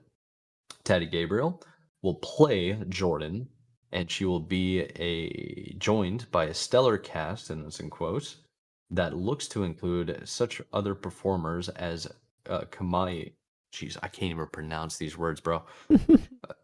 Kumail Nanjiani, I think. Jeez, good gracious. Let me do listening. Oh my gosh, I was actually really close. Kumail Nanjiani. Okay. My gosh, I was actually pretty close. So there is still a lot to learn about the game, but the final shot of the trailer did show Jordan attacking a foe with a pretty impressive blade. Oh, and they also forgot to mention that the other real-world brands that were part of this trailer, which included Sony, Adidas, Porsche, and more. Oh, yeah. Yeah. And the start of seeing more and more real-world IPs buying into games. Oh, yeah. Gotta get that sponsorship money, you know? I also see, I noticed that there was like actual products in it, which is weird. I mean, I feel like I haven't seen that in a while. Yeah, I feel like the last time it was like mainly noticeable, and I'm sure there's been other games that have done this. But the last time I remember was Death Stranding, and you saw Monster. It was kind of like it was blatant, just Monster for energy drinks. Yeah. So, yeah. I don't know how I would feel about it, to be honest, but this actor right here looks familiar. I'll just say that. that face. Is comedian. What's his name? Yeah, I forgot his name too, dude. No, I know this. So go ahead and finish your thought. I'm gonna look it up. The superhero, comedian turned superhero kind of physique. Honestly, yeah. But yeah, it's cool seeing him, familiar face in this game, so he's gonna be in it. But I will say, gameplay, dude, the animation stuff, I wasn't surprised because Naughty Dog always their engine is insane, so their facial animations and everything like that, very good. I'm foolish. That's Kamali Nanjami. Oh, so you mentioned Nanjani, yeah. He's Dinesh in Silicon Valley. He's also he also plays what the heck in Eternals. He plays one of the characters in Eternals. Why can't I remember his name? Kingo. Eternals was actually kind of cool movie, by the way. Side note. Yeah, I never saw it, but I thought it was pretty cool. They got Pet Shop Boys playing in this, the time frame. So yeah. There you go. Yeah, dude. Yeah, I thought the Porsche thing was kind of cool. I was like, all right. I honestly didn't even notice it, which is the crazy thing. Yeah. I had no idea, and then like the article basically pointed out, it was like, yeah, they got Sony, Adidas, Porsche, and like a whole bunch of other stuff going on. It's like, oh damn, like yeah, you're right. That's kind of nuts. I don't think I like that, if I'm being honest. No. But it's a cool premise. It's a cool story. I'm curious to see how it plays out. Yeah, I'm curious to see too. It seems like it definitely is unexpected from something I felt like Naughty Dog would do story wise, kind of the setting and everything. That's a good point. Yeah. Intergalactic and planets and all that. I mean, I feel like it's definitely been. I mean, you could tell around this time, they talk about like parallels and parody in the industry. It's like it seems like we're in the space game, like kind of fighter, like tactical fighter, kind of. I don't know. We're in that era. So everybody sees a couple of games and they're like, "Look at this! It's amazing! Oh yeah, we can do sci-fi stuff." And then everybody does sci-fi stuff, and then all of a sudden, yeah, it just constantly people chasing trends. Yeah, it's sad, but yeah, it's a rich story. I think what's fascinating too is like you're stuck on one planet. So I like that idea too, because there's a lot of space games now that are like explore 50 million planets, but this was just like, no, we have a story set on one planet. That's going to be the game. Yeah, and so I'm hoping, based off that, we'll have good cast characters. I mean, this is the thing. I have faith in Naughty Dog in that way, where it's like I know, like I trust that there's probably going to be really good characters, really good story. So I'm not as much worried about that. I think gameplay wise, it'll be because if it's going to be like if the gameplay is going to follow a lot of the lines of maybe like Jedi Fallen Order or something like that. I mean, it won't be bad.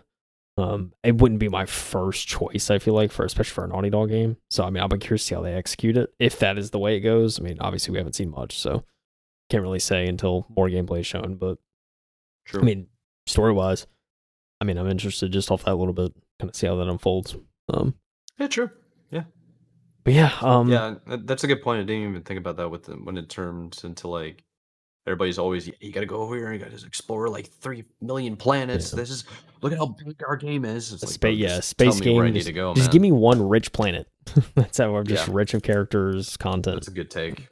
I think that's a good path to take, especially in the age of the space game. So excited about that. Yeah.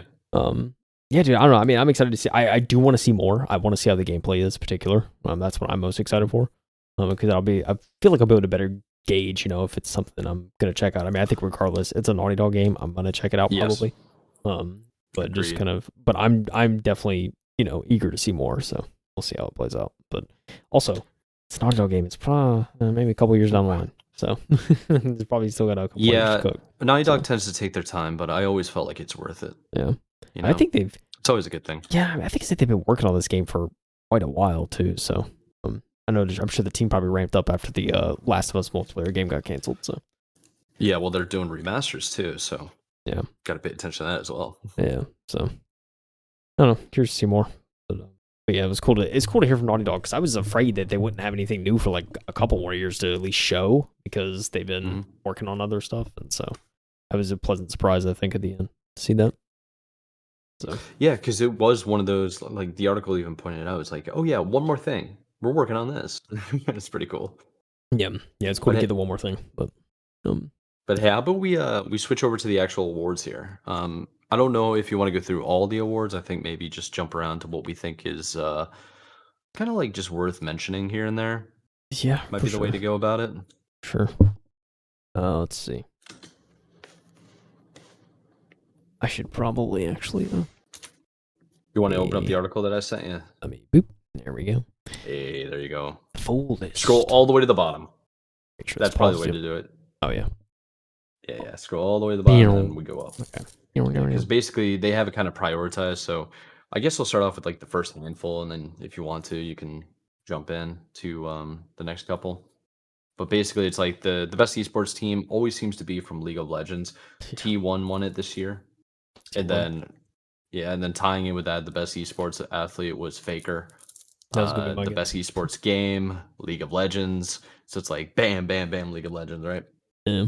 Queso, pretty happy he won because he was one of the main guys I knew and I like followed.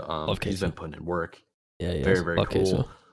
Most anticipated game, dude. Like, bro, come on. I mean, everybody's excited for Death Was Stranding there a 2. chance, Mike, for anything else? There was no chance. Grand Theft Auto would have won this award last year. Yeah, literally. And there would have been no. I mean, the trailer was, I think, right before Game Awards, wasn't it? Last year. Yeah. It's already been a year. Yeah. Crazy. Best adaptation, I was pretty excited about. Fallout. I felt like Fallout was amazing. I was so happy about that. Yeah, Fallout was so good. So into that. I know a lot of people are saying it should be Arcane. I was like, dude, I don't think so. I mean, like, dude, this is the thing though. Arcane, I think, is kind of its own thing. It didn't adhere to the game as much. I feel like, yeah, I haven't seen it, but that's my idea, because at least from what I've seen on trailers, it's very different from obviously what League is game wise.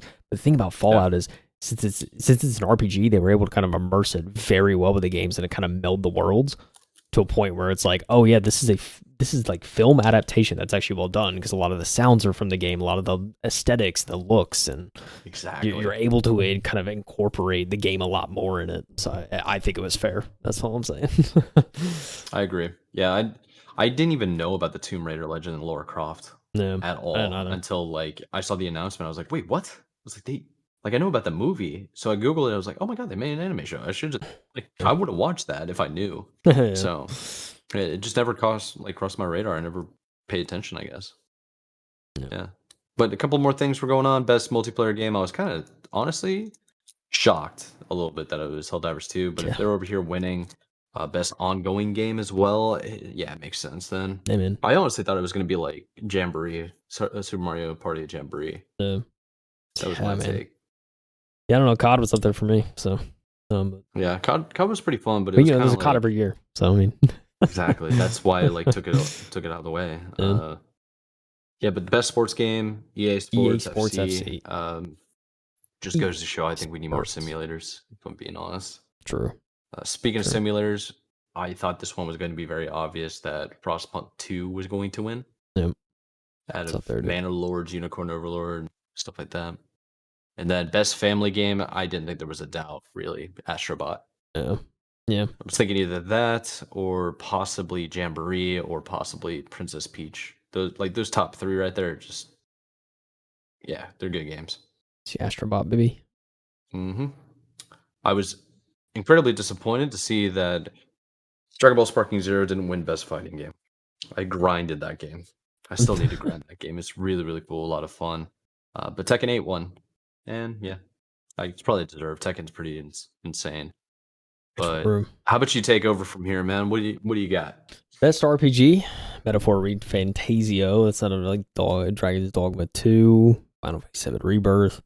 Like Elden Ring, Shadow of the Erdtree. I mean, I feel like, I don't know, I guess it's an RPG. It's very it kind of makes sense. I don't know, when I think of RPG, I think of you are playing a role in the game and immersing yourself with characters and talking, interacting, and doing quests and stuff like that. That's what I think of an RPG. So I think it makes sense for Metaphor to win that. Best action adventure game, Astro Bot. It's a lot of awards for Astro Bot this year. Best action adventure game is there. Best action game, solely action, Black Myth Wukong. Nice to see Black Myth get a nod. I'm sure out of Helldivers 2. I think they deserved it. Yeah, for sure. Silent Hill 2, a lot of nominations. See anything though. Best VR AR game, Batman Arkham Shadow. No surprise to me. I didn't think there was I didn't think that was a doubt. Yeah. A Batman game? That was crushing Metro? everything. Hey, maybe Metro, but hey, Batman. Come on. Best mobile game, Balatro. And this is where it gets interesting. Yeah. So Balatro is your best mobile game, but it's your best indie game and debut indie, Balatro. So there's 3 awards right there. Not shocked. For Balatro. Not shocked at all by like any of that. Yeah. Balatro has taken over the internet, man. Pretty My much. buddy just told me that he's been having visions of seeing cards because of how much he's been playing Balatro. Crazy. Yeah. Hey man, Animal Weller is very good. So kind of disappointed to get at least one of these. Mm-hmm. But hey man, Balatro, dude. Can't beat it. Best community support, Baldur's Gate 3. I think it's true. They added some mod support. Granted, I think one of my friends included, I think there's a lot of people that enjoyed the old way of modding. It was a lot more kind of easier to deal with in some aspects. When they added kind of the in-game manager, it's obviously kind of, a little more, I mean, it works, but you do have to keep mods, up to date. It's a lot harder to kind of sync up with someone else when you're doing a campaign. So there's definitely some challenges. But I mean, I do commend Larian for, actually just being like, hey, let's just do something in game and kind of make it easier for the majority of the crowd. So it's a good idea. Yeah. That's what I they can understand people being frustrated. But yeah, dude, Baldur's Gate 3 doesn't surprise me at all. That's kind of ended up winning. So best community game, best ongoing game. We talked about Helldivers 2, winning that one. Congrats to the rest of the team there. Games for Impact. Neva actually ended up winning this out of all these. Yeah. Yeah, dude, that category right there was a toss up for me. Yeah, I really think so. There's a lot, man. Life is Strange is there. Senua Saga, Tales of Kenzura Zhao. That's the one where the developer basically made it in honor of his dad. Yeah. Yeah, and he was back this year. I don't know if you missed that. He was back this year. Yeah, he was. Yeah, he goes, I promised not to cry. Promised not to talk about my dying father this time. It's like, oh my gosh. Oh, man. So funny, dude. Innovation and accessibility. Prince of Persia, The Lost Crown. That's for Prince of Persia. They got an award. I knew that was going to win, but I forgot why. They had added something in there that was like crazy what they added. Yeah. I mean, you could play it even when you were blind. I think that's what they put in there. For a platformer to do that? Yeah. It's pretty crazy. Something like that. Very cool. Yeah, a lot of big games there. So nice to see Lost Crown. Get some recognition after Ubisoft's like, what's that game? And everyone's like, I love this game. They're like, no, we don't. So let's see that. Best performance, Melina Jurgens of Senua Saga Hellblade 2. As someone who played Hellblade 2, I must say, she did a very good job. I think that character's, it's one of the highlights of that game for sure. It's kind of her performance and just kind of taking a character and it's something completely different. And she does a very good job of like capturing the emotion of like seclusion and panic and isolation. Like, oh, what do I do kind of thing. She does a very good job of that. So I think it's definitely worthy. Luke Roberts, man, Silent Hill 2, though. I will say Silent Hill 2. Luke Roberts did a good job. I get it. It's kind of rehashing old content, but still very good. Yeah, I haven't played Life is Strange Double Exposure yet. I do need that's on my list. Obviously, I'm going to get that at some point because I love Life is Strange games. I just haven't played it. Star Wars Outlaws, Final Fantasy 7. I mean, not saying they're bad performances, but hey, Star Wars Outlaws, man, that game, dude. Yeah, it was kind of a struggle, but hey. Yeah. There was no way they were going to win, I don't think. Best audio design. I think it makes sense. Senua Saga Hellblade 2. Very, very good audio. It's one of the highlights of that game. And like the game is so short, but hey, the performances, very good. Audio, very good. Yeah. So Can I have one moment just to say Black Ops 6 should not be there at all? That audio is awful. Trash. You understand me? It is so really bad. I can't, like, in that game, you can't really, like, nothing sounds right. The volumes are all mismatched. You don't know where anything is. Like, the campaign's fun. Don't get me wrong. Like, the guns sound amazing. But, like, the spatial awareness is... It's not there. Someone above me? Below me? I don't know. Or somewhere, dude. You have no clue. You, like, just roll the dice. Turn around. That's why you got to turn your look sense up so high. You can't rely on the audio. Trash. Anyways, get this out of this category. Trash. Best score in music, I will say. It's one thing for Silent Hill 2. I would not touch this category with Silent Hill 2. I'm just saying. I'm surprised it was there because, like, score, sure, but like music, half the music in that game makes no sense in the context of the scenes that they're used in. And like, you were telling me about that. Like, it's very like, dude, they'll play like some like doom, and it's like a serious scene between like a man and a woman. It's like, what? Like, this is not. It's like a weird like hip hop like lo-fi beat. I'm like, what's going on? That's weird. Yeah, that doesn't fit the scene. It doesn't. Yeah, there's a lot of that in that game. I mean, the score like outside of that, I think for the most part it's pretty good, but like I don't know, the music is so, and I get they're probably using a lot of like kind of the music and the vibe from the older game, or the original game I should say, but it just does not fit with their new tech and kind of what they're doing now. I don't know. Really love the game, but that was one thing I was just like, why is this here? Best art direction, Metaphor Refantasio. You had Astro Bot, you had Wukong, Elden Ring, Neva. and Neva. All those are amazing looking. So you could have went anywhere. Best narrative. Who else? Metaphor Refantasio. Yep. Which is back to back. Metaphor, man. I got a lot of rewards. A lot of awards here. And then we get to the final few, Mike. Best game direction. Best game direction. We have Balatro, Black Myth Wukong, Elden Ring, Final Fantasy VII Rebirth, Metaphor Refantasio, Astro Bot for nominees. Astro Bot ends up winning. Best game direction, eh? You take a little demo, make it a full game, it pops off. It's crazy, dude. Yeah, I don't know. Do you feel like that one was deserved? Best game direction? I mean, I think about it in terms of like, I mean, I would say it's over Astro Bot because I look at it in terms of like, okay, we're obviously like Final Fantasy VII is crazy in its own right, of like kind of taking the old formula and making it more modern, and that's definitely a game direction that's worked for them. I think, I mean, Astro Bot, again, it was like a demo on the PS5, right? And it was so good, and people wanted a full game, and so they were like, all right, let's make a full game. And then it turns out to be really good. That's a good point, yeah. So, I mean, it's a cool direction there that they took. Black Myth Wukong, kind of, just, I mean, overall, just a really good game, but... Yeah, taking Journey into the West inspiration and then adding it into a game. Yeah. I thought that would have won it, if I was being honest. Yeah, I mean, Balatro, I mean, I don't know what the inspirations are, but I mean, it's a different kind of game, so... Yeah, that one, I feel like that one is just difficult to gauge, like, for this type of category. And Metaphor Fantasio, apparently I got to play this game because it's gotten so many awards. Seriously, and it's been nominated for so many things. Yeah. That's the other thing. Like maybe I do got to play this game. I haven't seen it, but yeah, I mean, Astro Bot, I could see why Astro Bot wins that, but, you can make a case for it for sure, so.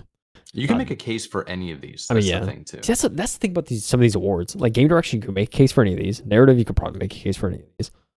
Art direction, sure, you can make a case for it. Like, score, minus this, you can make a case for it. Yeah, and then the audio design, God, should not be there. Yeah, it's like, some of these make no sense.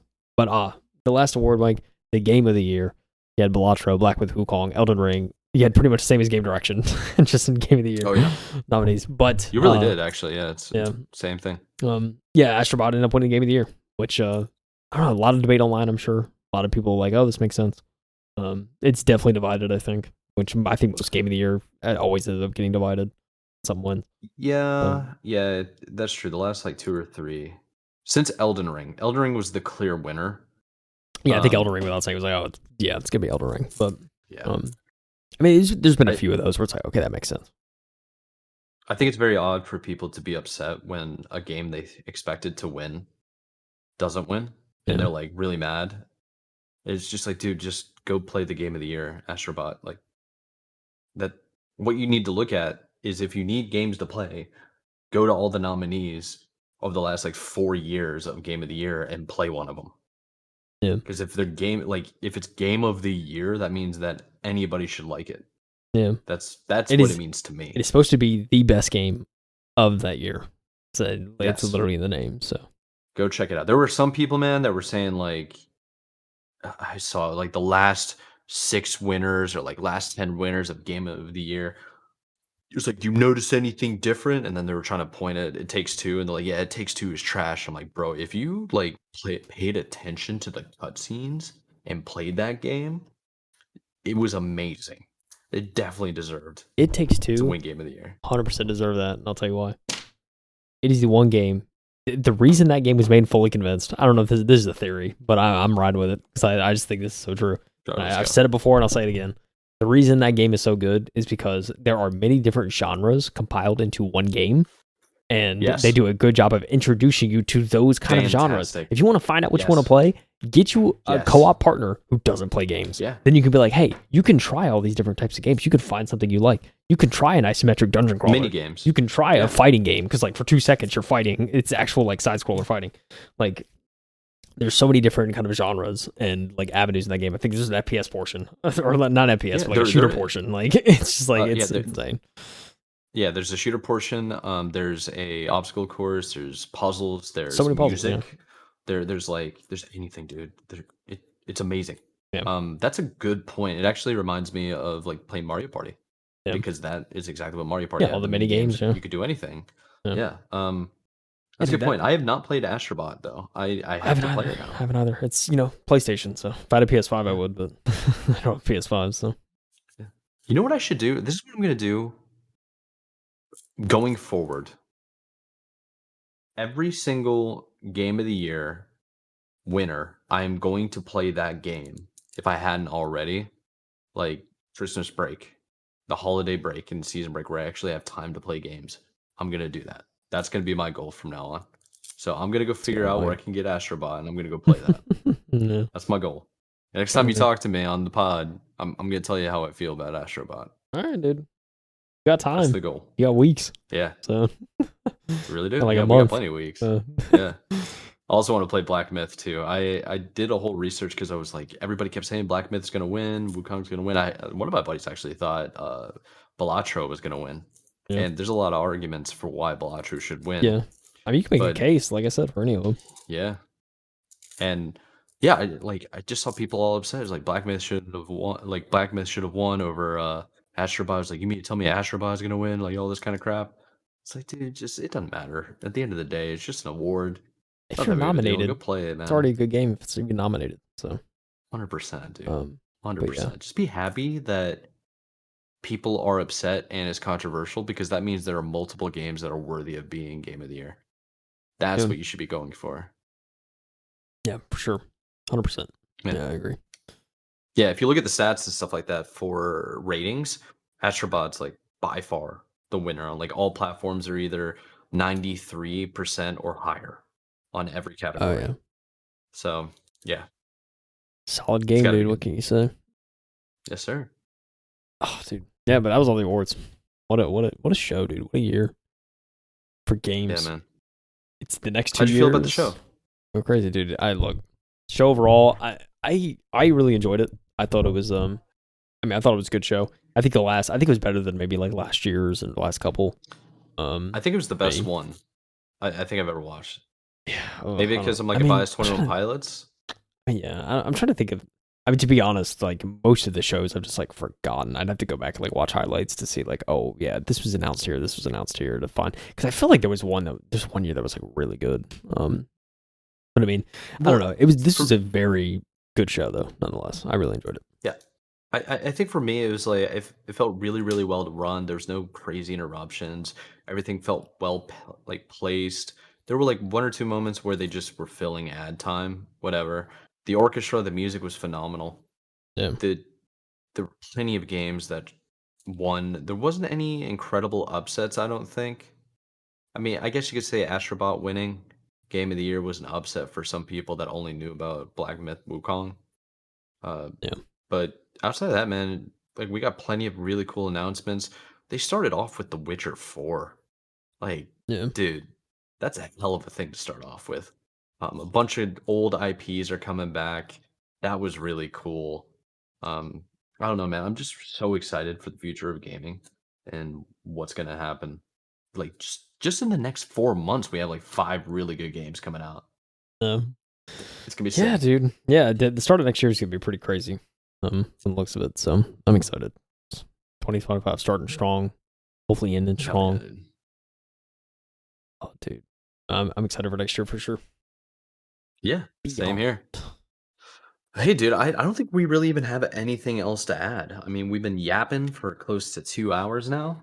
Yeah, man. Look, I thought we were gonna go for like 2.5, 3 hours. no, dude, this thing might do another year around the pod, dude. Wrapping out, so It's dude. crazy, actually. Yeah, It's a good year. we Though. hit up. I guess we're going into season 6. Sure Next episode, season 6, episode 1. Couple of things that I want to change and like want to improve on, and I'm excited to talk to you about that. Yeah. Nothing like too damning or like Yeah. nothing like too intense, but mostly just like more content creation, doing things a little bit differently. Yeah. We'll have our hopefully live mid break streams. meeting, you know. Yeah, Our yeah, mid-break exactly. meeting and discuss. Yeah, the mid-break meeting of okay, what we want to do, what worked, what didn't work, what do you want to do, what do I want to do, like all that Yeah. kind of stuff. I'm looking forward to it, man. I'm mostly looking forward to games. I'm looking forward to just right now. I'm gonna go get some food and chill and watch some TV, watch Arcane. Yeah, dude, I'm feeling that too. Definitely go get some food and just chill out. And just, try and enjoy the next couple weeks. So, Yeah, just to turn the brain off for a little bit. yeah, get some Have gaming in, yeah, have our nights back to normal. Have our Wednesdays for a little bit. We'll see. Yeah, it's been good chatting with you this whole season, though. It's been Yeah. good. Yeah. I've been having a bunch of fun. Yeah, me too, man. Yeah. Me too. Been enjoying it.